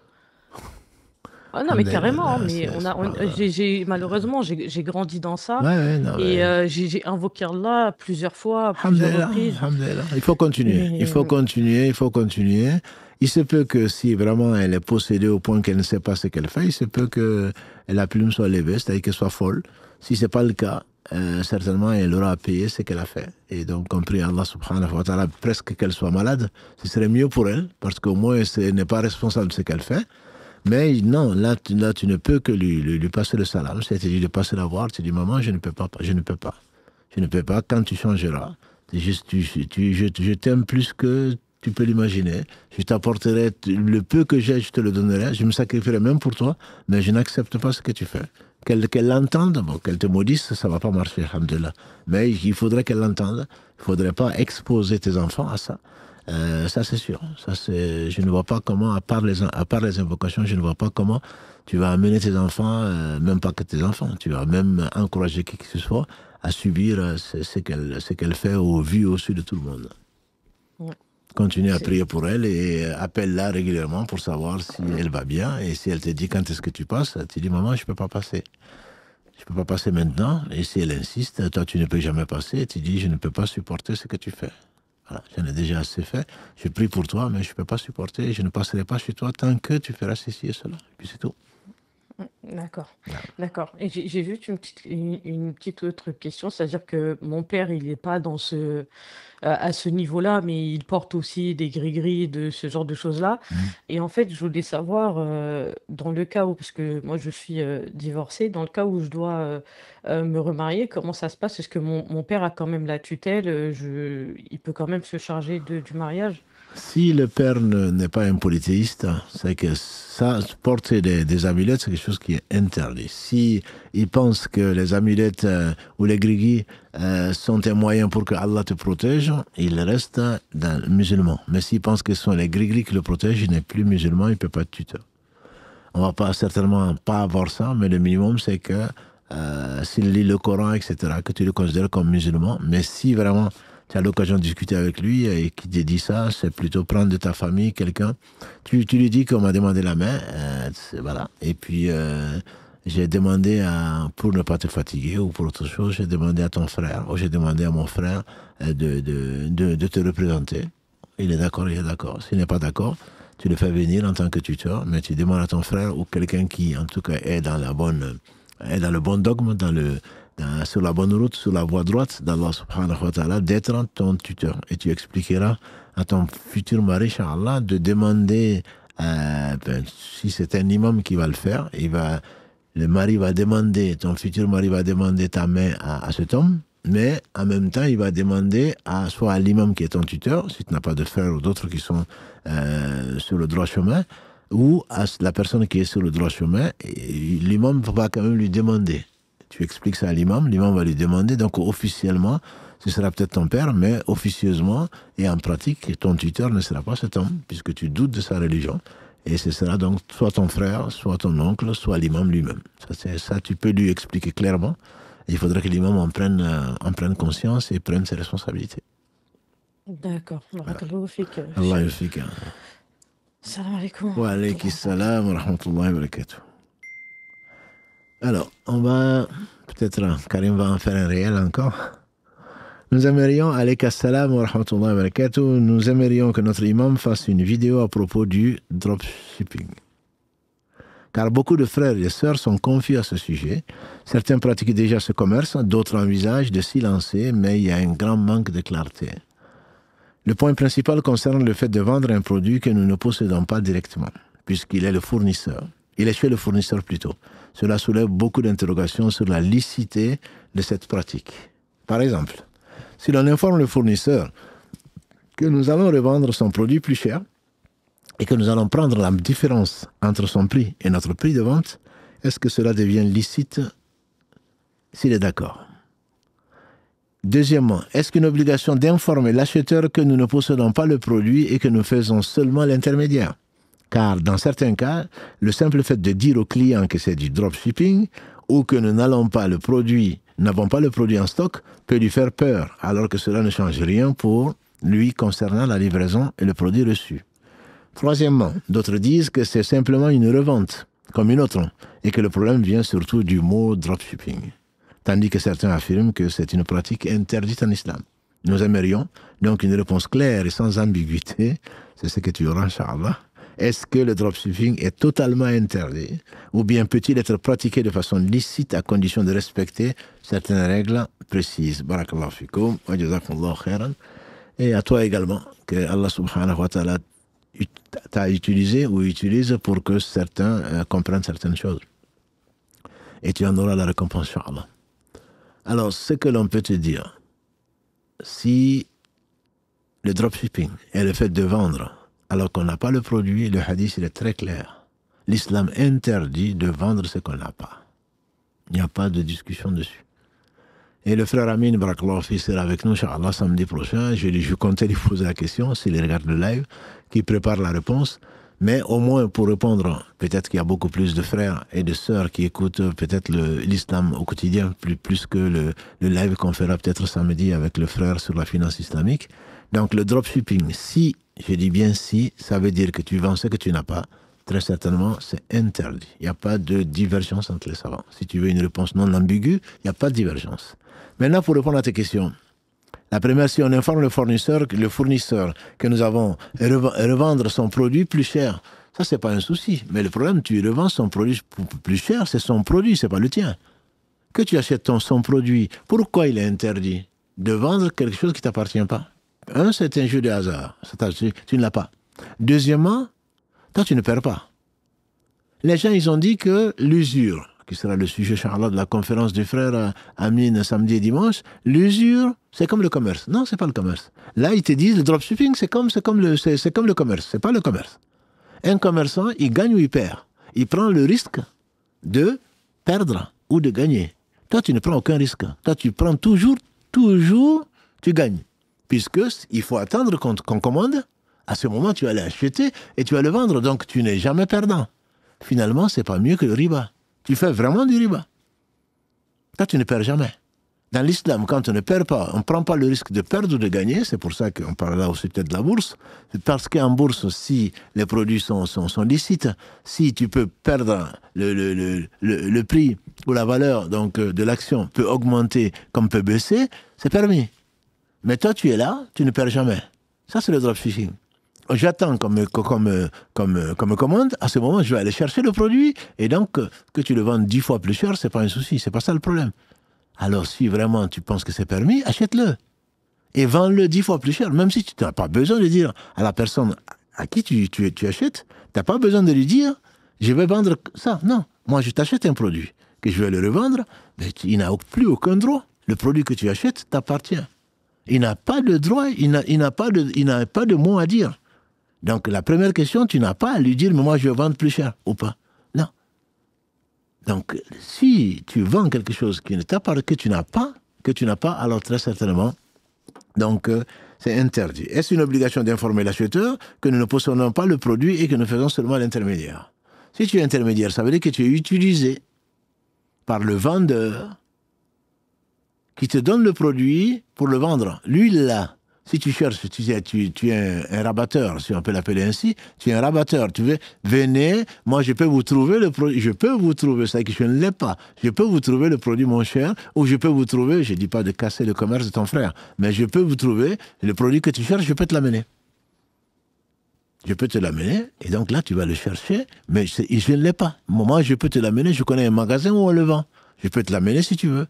Et là, tu dis au vendeur, moi je viens, je te prends ce produit-là, je vais le prendre et je vais prendre la marge. Je vais prendre la marge. Et le vendeur va l'accepter, bien sûr, puisque lui, il veut juste le vendre. Là, il n'y a pas de souci. Mais clairement, tu n'es pas le vendeur, clairement, c'est pas ton produit, toi, tu n'es qu'un intermédiaire. Si tu le dis, et comme tu le dis, la plupart des gens, ils vont peut-être préférer aller dans le magasin directement plutôt que tu ailles faire la course toi-même. Et donc, d'autres disent que c'est simplement une revente comme une autre. Tu as compris que ce n'est pas le cas. Et donc, ce n'est pas une question de non. Comme Allah subhanahu wa ta'ala nous l'a enseigné par le prophète sallam, on va rendre permis le commerce, ou ce qui n'est pas, on va rendre permis le vin, la musique, la danse, tout ce que tu veux, en l'appelant autrement. Ça, c'est un des pièges, une des ruses de Shaitan, et c'est exactement comme il a prévu, comme il a prophétisé, sallallahu alayhi wa sallam. On ne va pas l'appeler du riba, maintenant on va l'appeler du dropshipping. Non, c'est pas quelque chose, à ma connaissance, qui souffre de divergence, de vendre ce que tu n'as pas, te faire passer pour un vendeur, tu mens, tu triches, et tu ne prends aucun risque, ce qui est complètement interdit. Wallahu a'lam wa a'lam. Allô, salam alaikum. Allô? Allô? Salam alaikum. Salam alaikum. Salam, je vous écoute. Vous allez bien? Alhamdulillah, barakallahu fik. J'appelle parce que j'avais quelques questions à vous poser Oui, concernant ma situation. Oui. Je suis une jeune fille convertie à l'islam il y a de cela quelques mois Alhamdulillah. et d'origine africaine. Alhamdulillah. Et j'ai beaucoup appris, j'apprends encore grâce à vos émissions et aux rediffusions que vous avez mis sur YouTube. Alhamdulillah. Cependant, dans une des vidéos, vous parliez du mariage. Donc moi, je suis en âge de me marier, bientôt 30 ans, Inch'Allah. Alhamdulillah. Et moi, il faut savoir que ma famille n'est pas du tout au courant de ma conversion. Parce que du côté de mon père, ça fait une dizaine d'années que je ne suis plus du tout en contact avec eux, ni avec mon père, car j'étais victime de l'inceste et lorsque j'ai porté plainte, Ah, voilà, quoi, c'est- tout naturellement, j'ai été reniée de la famille, Ouais, bien sûr. chose qui est très courant malheureusement. Et du coup, le lien que j'ai encore avec ma famille maternelle, je ne veux pas du coup briser ce lien, connaissant du coup leur état d'esprit, leur mentalité sur la religion musulmane. Du coup, j'ai pris la décision de ne pas du tout en parler de cette conversion à ma famille, du moins pas pour le moment. Et du coup, ma première question, c'était plus par rapport à mon père. Comme je vous disais que du coup, j'étais victime de l'inceste, que je n'ai plus du tout de contact avec lui. Comment, du coup, moi, je peux quel est mon rôle vis-à-vis de mon père aujourd'hui, sachant que les parents, ils ont quand même un rôle très important dans l'islam. Et même si je lui ai pardonné, que je prie encore Allah de lui accorder sa miséricorde et son pardon, quelle est ma conduite vis-à-vis de lui? Ça, c'était une première question. Et ma deuxième question était concernait le mariage, du coup. Comme je vous ai dit, dans une des vidéos où vous parliez d'avoir un témoin musulman, qu'il soit de la famille ou pas. Mais moi, dans mon cas, je ne peux pas du tout présenter une personne de ma famille, comme je vous ai dit, personne au courant. Et très peu de mon entourage également le sont. Ouais. Donc la première question, effectivement, c'est triste d'entendre ça. Malheureusement, comme vous dites, c'est courant. C'est courant et j'invite toutes les personnes à ne pas accepter l'inceste, à ne pas couvrir, même si c'est les mères en particulier, même si c'est au prix de leur mariage.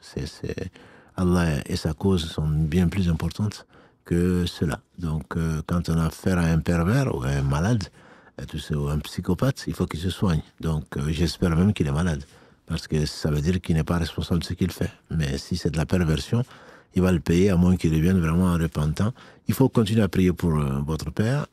Si vous avez des oncles et le reste, vous pouvez, même si ils ne vous ont pas supporté, vous pouvez continuer à leur envoyer des messages à des occasions. Pas forcément pour Noël ni Pâques, mais à des occasions comme ça, en leur disant c'est ta fille un tel, je voulais juste prendre tes nouvelles, etc. Bon, ils répondent pas, au moins vous aurez la récompense. C'est que je vous conseille de ne pas couper complètement avec la famille. Avec ce pervers ou ce malade, vous pouvez ne pas. Surtout, je pense qu'il y a un choc psychologique et une profonde blessure. Donc, tant que vous n'arrivez pas à franchir, et j'imagine que vous êtes soigné ou que vous êtes en cours de soins, tant que vous n'arrivez pas à dépasser ça, on ne peut pas vous demander de revenir vers cet homme. Donc, vers cet homme, même si c'est votre père biologique. Voilà, donc je vous conseillerais au moins de garder quelques contacts avec la famille, soit son frère, soit votre tante, soit ceci et cela. Pas forcément de la meilleure façon, comme si rien ne s'était passé, mais au moins tâter le terrain et puis leur envoyer du message pour les saluer ou des choses comme ça. Et puis vous verrez bien ce qu'Allah vous a réservé dans ce cas. Mais dans tous les cas, vous soyez rassurés que vous n'avez pas coupé le lien de parenté. Quant au mariage, ce que je vous conseille, c'est... De toute façon, on a demandé au professeur sallam qui a dit que l'autorité est le tuteur de celle qui n'en a pas. C'est-à-dire qu'il vous faut un tuteur dans l'islam pour que le mariage soit valable. Vous devez donc avoir un tuteur. C'est soit quelqu'un de votre famille, ce n'est pas le cas pour l'instant. Il se peut que d'ici là, Allah subhanahu wa ta'ala guide un membre de votre famille, donc il sera votre tuteur. Soit alors c'est l'imam, ou c'est une personne pieuse donc, de la communauté, qui connaît un peu plus l'islam que vous, qui va défendre votre cas. Et là, c'est possible de vous marier même sans en avertir, entre guillemets, votre famille. Après, un jour ou l'autre, vous allez leur présenter votre mari. Ils vont dire, mais comment tu as fait ça alors qu'on n'est pas au courant? Non, mais on voulait se connaître, ce qui est vrai aussi, sans mentir. Vous pouvez l'appeler votre compagnon, que c'est comme ça qu'ils vont peut-être le concevoir. Et malheureusement, dans des familles, y compris musulmanes, ils disent qu'il faut sortir ensemble pour se connaître, etc. Donc, vous ne mentirez pas en disant que c'est votre compagnon que vous avez choisi, que vous voulez choisir comme mari. Et ça, ce n'est pas non plus un problème. Mais vous serez au moins dans la légalité. Vous aurez pris des témoins musulmans, vous aurez pris un tuteur musulman et a priori, votre mariage sera valable, Inch'Allah. Je ne me fais pas de soucis pour ça. D'abord, on va prier Allah et les internautes avec nous de la grande famille pour qu'Allah vous accorde un mari pieux pour vous accompagner. Voilà, pour vous accompagner dans votre vie et qu'Allah vous accorde, ainsi qu'à nous, donc, le paradis. Et ensuite, le reste, Inch'Allah, Allah va le faciliter. Je ne m'inquiète pas pour ça. Amin, amin, amin. Je apporte juste une petite précision, Oui. parce que vous m'avez dit qu'il fallait que je garde un contact avec un des oncles. J'ai essayé, parce que ça fait une dizaine d'années, parce qu'il y a une procédure qui avait été lancée en 2016. D'accord. J'ai essayé de rester en contact avec quelques personnes de ma famille, mais j'ai eu beaucoup trop d'insultes de leur part, qui disaient que j'étais une personne ingrate parce que j'avais porté plainte contre mon père, que je n'étais pas une personne reconnaissante parce que c'était grâce à cet homme que j'étais venue en France et que j'étais une personne pas juste consciente. Et que je n'étais pas la première personne à qui ça arrivait, que d'autres personnes, ils se taisaient. Pourquoi moi, j'ai pas fermé ma bouche, entre guillemets. Et voilà. Non, il n'y a pas de... Vous avez bien fait. Je pense qu'il faut dénoncer les pervers ou les malades. C'est que deux choses l'une. Et au moins que ça serve d'exemple et j'espère que ça servira à d'autres pervers pour ne pas prendre ce même chemin. Il y en a malheureusement, il y en a beaucoup et surtout on couvre les injustices. Celui qui les couvre, il est complice de l'injustice. Donc, s'il ne vous aime pas pour ça, c'est pas grave. C'est pas grave et ça vous comptera chez Allah pour de bonnes actions chez Allah subhanahu wa ta'ala. Et c'est pas de l'ingratitude que de dénoncer une injustice. Voilà. Donc, ce que je vous conseille, c'est continuer à prier. C'est si vous avez des membres de la famille qui sont... Quand je dis un oncle, ça peut être un frère, ça peut être quelqu'un de la famille, en tout cas, garder le contact avec ceux qui n'ont pas pris position ou peut-être pour leur donner en fait une chance pour que ces personnes-là reviennent à Allah. Même si elles ne sont pas croyantes, peut-être qu'elles reviendront à Allah et qu'elles reconnaissent que vous avez été violenté, que vous avez été injustement traité, que vous avez été violé. Donc, au moins qu'elles le reconnaissent peut-être 10 ans après, parce que c'est 2016, presque 10 ans après, il se peut que ce soit une occasion, on se disait, mais finalement, on pensait qu'elle était ingrate, mais elle est peut-être quand même, etc. Mais sinon, de toute façon, le résultat n'est pas important. Le résultat n'est pas important. Allah sait que vous avez recherché son agrément. C'est le plus important. Le résultat, c'est pas vraiment le plus important. Donc, il faut vous dépasser, il faut prendre de la hauteur, c'est facile à dire. Hein. Il faut prendre le courage à deux mains pour que demain, Allah soit satisfait de vous après vous avoir créé, tout donné, notamment la foi. Donc, voilà, que vous soyez fiers de ce que vous faites et ça suffira, Inch'Allah. Donc, on va prier pour vous. Qu'Allah subhanahu wa ta'ala vous aide et vous protège. Mais ce n'est pas une raison pour céder, pour enlever la plainte ou quoi que ce soit. Voilà. Donc vous faites ce que vous pouvez et vous restez, comme on dirait, droit dans vos bottes. Vous ne le faites pas que pour vous, vous le faites également pour celles qui ont pu subir l'inceste et qui continuent peut-être d'en subir. Donc ça, je pense que c'est important. D'accord, merci beaucoup. Avec plaisir, barakallahu fik. Barakallahu fik. Bonne soirée. Donc, je pense que ce sera le dernier échange téléphonique, donc en direct. Juste pour vous signaler que les consignes pour poser les questions sont claires et sont épinglées sur la vidéo ou en commentaire. Donc, certains les comprennent et suivent les consignes et d'autres non. Donc, celles qui suivent les consignes seront contactées. Comme vous voyez, alhamdoulilah, les discussions sont très riches et personnellement, on les apprécie et qu'Allah vous aime Et puis, si les consignes sont très claires, puisque d'autres arrivent à le faire. Les gens, donc, qui ne lisent pas et qui veulent tout, et qui ne pensent qu'à eux-mêmes, qui vont polluer les commentaires en demandant comment faire, c'est écrit. On le répète d'ailleurs, on vient de le faire au début de l'émission, et on le fait au milieu de l'émission, et à la fin de l'émission aussi on le fait. On ne peut pas, je ne pense pas qu'on puisse faire plus, qu'Allah nous pardonne si on ne peut pas faire plus. Donc, écrivez et attendez, et soyez patients. Soyez patients, c'est par respect. C'est pour ça que je vais quand même, malgré... J'ai beaucoup de questions, j'avais promis de répondre au vagisme que la sœur a posé la semaine dernière.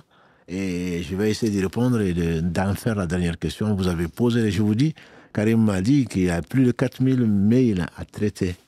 Donc, si vous n'êtes pas patient, imaginez, voilà, 5000, il me dit, 5000. Moi, j'en ai personnellement dans ma boîte plus de 1000. Non lus. Donc, soyez patients, priez pour nous. On essaie de faire le maximum. Et Allah est témoin. Voilà, c'est pas pour nous vanter, on essaye de faire le maximum. Et ça, je vous dis pas, je ne compte pas. Ça, je parle que des mails.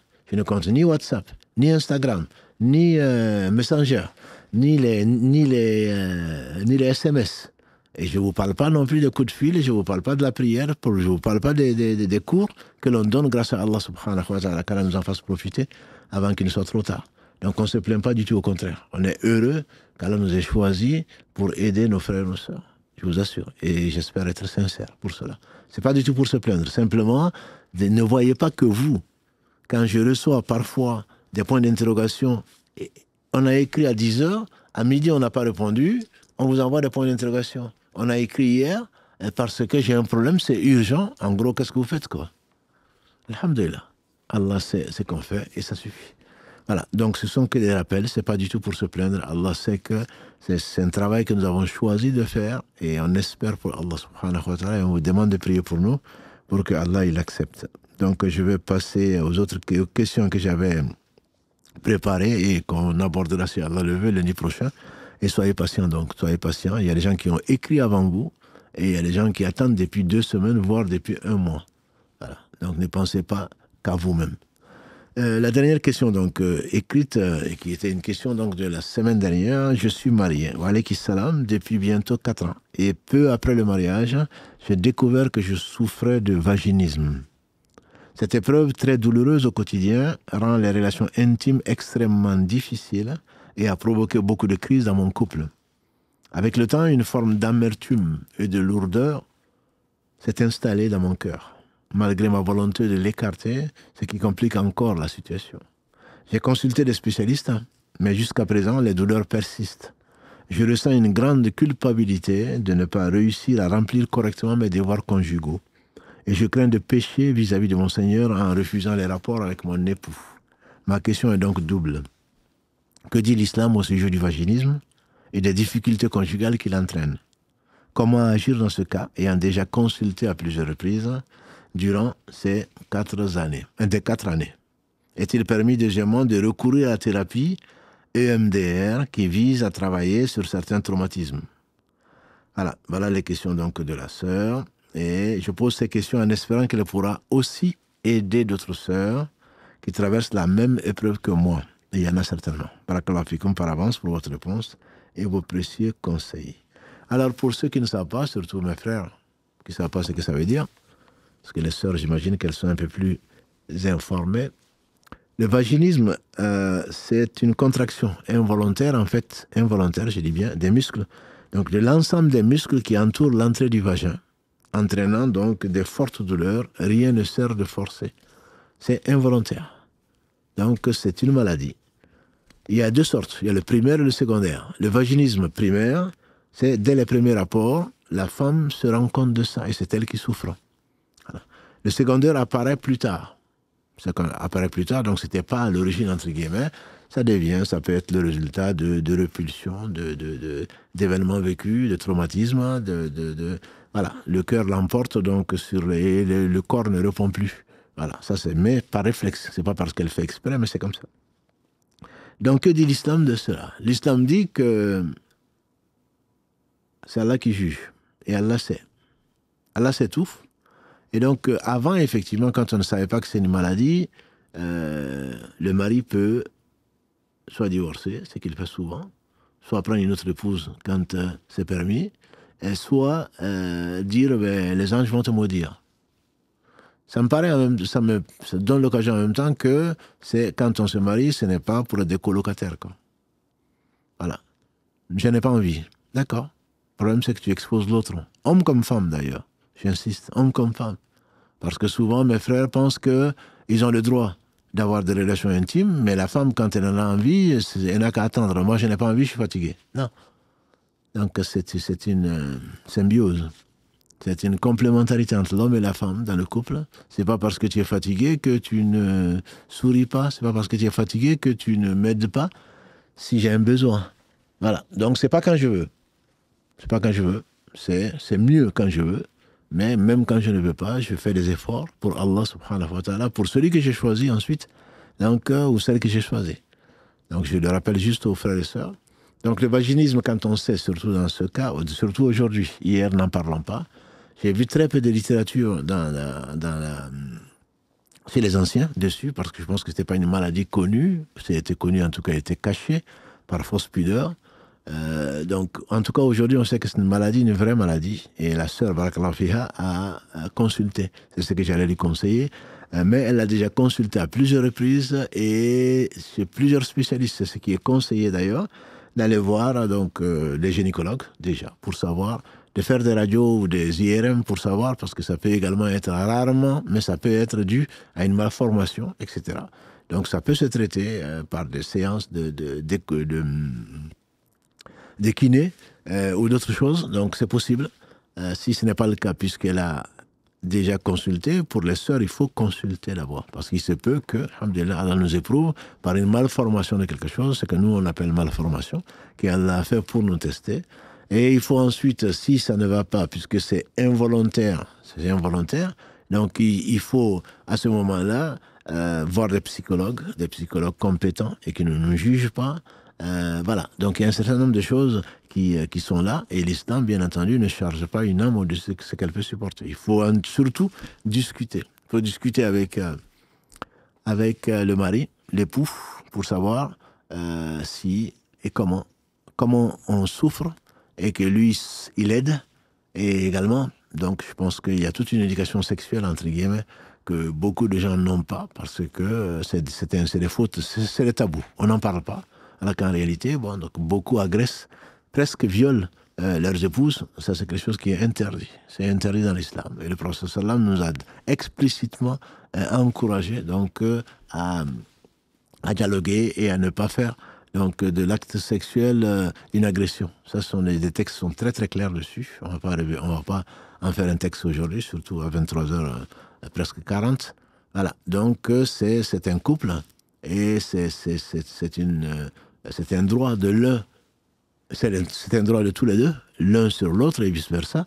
Et donc, ça doit être un moment plus agréable qu'un moment d'un traumatisme. Mais que non plus, on ne s'installe pas dans la facilité. Et donc, voilà, je suis fatigué. Bon, oui, moi aussi. Donc, il faudrait vraiment penser à nos devoirs plus qu'à nos droits. Donc, le mari doit comprendre, et ce qui est vraiment conseillé, c'est beaucoup de dialogue et de traitement autant que l'on peut faire, et de patience. Allah est capable de toutes choses, et donc il faut prier. Et Allah n'a pas besoin de médicaments. Et les hommes ne le savent pas, c'est Allah qui sait. Et c'est une épreuve pour le mari, certainement, également pour la sœur qui en souffre. Donc il faut le comprendre et ne pas accuser la femme de ce qu'elle n'est pas. Après, bon, si bien entendu le mari ne peut plus supporter cette demande, ce besoin, à ce moment-là, on peut arriver à un divorce pour le bonheur, entre guillemets, pour réduire donc la souffrance de l'un comme de l'autre. Et comme le mari peut penser que c'est lui qui souffre, mais visiblement, sa femme souffre encore plus que lui, ou en tout cas autant. Donc elle est frustrée, etc. Et en plus, elle a mauvaise conscience. Donc tout ça, ça doit passer par le dialogue et par la discussion. Et donc, est-il permis, deuxième question, de recourir à la thérapie EMDR, que je ne connaissais pas, qui vise à travailler donc, sur certains traumatismes. EMDR, j'ai été regardé, c'est en anglais. Eye, comme pour œil, Eye Movement Desensibilization and Reprocessing. Donc, en français, c'est mouvement oculaire de désensibilisation et de retraitement des informations négatives. Ça a été mis au point par Francine Shapiro, après 1987. C'est une méthode pour aider à soulager, à débarrasser des souvenirs traumatisants, complexes et intégratives, recommandée par la Haute Autorité de Santé en 2007 pour le traitement de l'état de stress post-traumatique. Bon, en des mots simples, c'est-à-dire que les médecins, la Haute Autorité de Santé, c'est elle qui permet donc la mise sur le marché de médicaments, etc. Donc c'est les scientifiques de haut niveau, compétents, etc. S'ils disent que la méthode EMDR est une méthode, s'ils l'ont autorisée, ça veut dire qu'il y a des preuves scientifiques. C'est pas du charlatanisme, c'est des preuves scientifiques qui ont démontré que c'est effectivement, c'est pas un placebo, c'est pas ce que je pense, c'est pas des charlatans, et que c'est vraiment scientifique. Si c'est le cas, ma sœur, tu peux l'utiliser.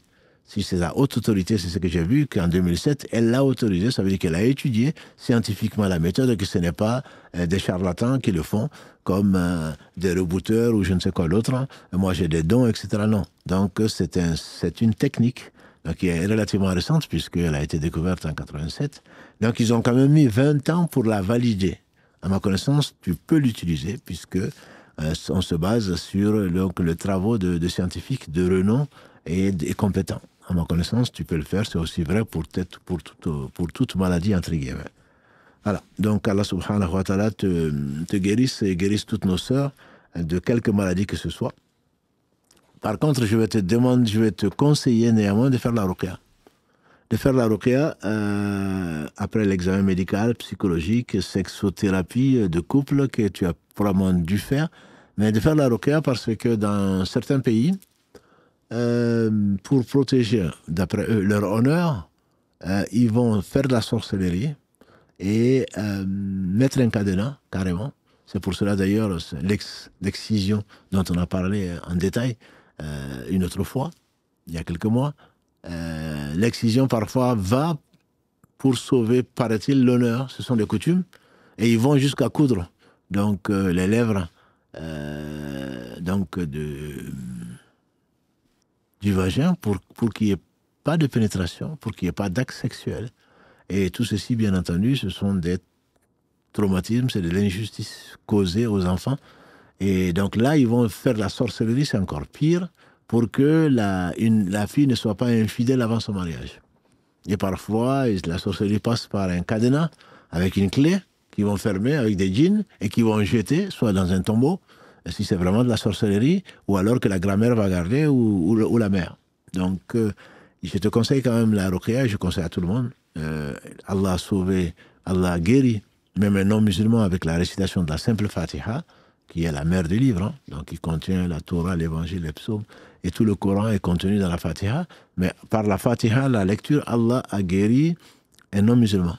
Donc lis la Fatiha, fais la ruqya, à la Surat al-Baqarah, etc., au moins jusqu'au verset 103, où Allah parle de la sorcellerie dont on a accusé à tort, bien sûr, le prophète Suleiman, alayhi salam, et vois si tu réagis ou pas. Si tu ne réagis pas en écoutant le Coran, si tu ne réagis pas, c'est que très certainement c'est plutôt une épreuve d'Allah subhanahu wa ta'ala au travers d'autres mécanismes. Et là, il faut continuer à prier, il faut continuer à dialoguer avec ton mari patient et qu'Allah subhanahu wa ta'ala vous accorde le meilleur. Donc je m'arrêterai là, Inch'Allah, pour ce soir. C'est même un peu tard. Si j'arrive à retrouver un poème qu'une sœur a envoyé et qui m'a demandé de le lire pour vous aujourd'hui. Si Allah me permet donc de le retrouver, ce poème-là. Je ne lui ai rien promis, mais je pense qu'elle a compris que sa demande, Inch'Allah, sera, je l'espère en tout cas, répondue. Voilà donc le poème que la sœur vous envoie à tous. Elle dit donc, Ya Rabb, au Seigneur, Rabbi Samawati wa ma fil ard, Seigneur donc de cieux et de la terre. Gloire à toi, louange à toi et pureté à toi. Ya Rabbi, je n'espère qu'en toi et je place ma confiance qu'en toi. Toi qui m'as donné la vie, or, alors que j'en étais privé. Tu m'as accordé tout ce dont j'ai besoin pour vivre et survivre. Je n'aurais jamais pu avoir tout cela sans ta conviction et ton vouloir. Tu m'as parfaitement créé. Tu m'as accordé un cœur qui bat à chaque instant sans la moindre lassitude. Tu m'as accordé la vue et l'ouïe pour que je puisse voir et entendre sans aucune gêne. Chaque jour, je jouis sans cesse des bienfaits que tu m'as accordés et que je ne pourrai jamais dénombrer ni m'en passer. Qui en dehors de toi donne sans compter? Qui mieux que toi peut m'accorder de ce dont j'ai besoin et de ce dont je désire pour cette vie d'ici-bas et dans l'au-delà? Même si je souhaite du bien pour ma propre personne, je n'y arriverai que si toi tu veux. Je ne peux espérer qu'en toi, seul, mon Seigneur. Car je suis très certainement pauvre et capable de rien. Or toi, tu es le riche suprême et tu es aussi très généreux. Omnipotent et tu es capable de toutes choses. Allah dit dans le verset 177 de la sourate 2,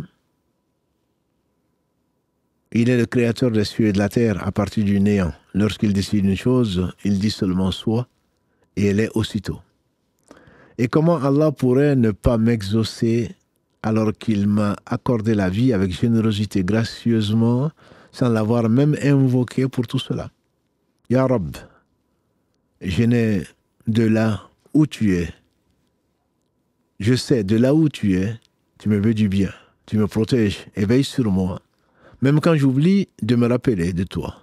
Tu ne m'accordes que ce qui est meilleur pour moi, car toi tu embrasses tout de ta science et connaissance, et que moi je suis faible et je ne détiens aucune science. Une mère a tendance toujours à veiller sur son enfant, même si cela va à l'encontre du vouloir de son enfant. Une mère a la plupart du temps raison, car une mère aime beaucoup son enfant et protège beaucoup son enfant. Mais Allah est encore plus ardent en amour envers nous, car c'est lui qui détient nos âmes. Chaque fraction de seconde des signes d'amour de sa part entre nous, envers nous. Il suffit d'entendre, voir et de connaître son amour envers nous. Qu'Allah vous accorde l'apaisement de l'âme, car c'est exactement le bonheur et le paradis sur terre. Qu'Allah nous enveloppe de son amour dans cette vie d'ici-bas, ainsi que dans l'au-delà. Car si Allah ne nous aime pas, qui nous aimera? Et si Allah nous aime, qui peut nous causer du tort? Qu'Allah nous aime, nous accorde l'amour des gens qu'il aime et des œuvres qui nous rapprochent de lui. Amin. Donc on finira sur cette belle prose et sur ce beau poème chantant les louanges d'Allah subhanahu wa ta'ala, qu'Allah nous aime et nous fasse aimer les choses qu'il aime et les gens qu'il aime. Donc voilà la fin de l'émission, un peu longue certainement, et j'espère que Allah subhanahu wa ta'ala, je demande à Allah subhanahu wa ta'ala de nous en faire profiter et que ce soit un témoin pour nous et non contre nous.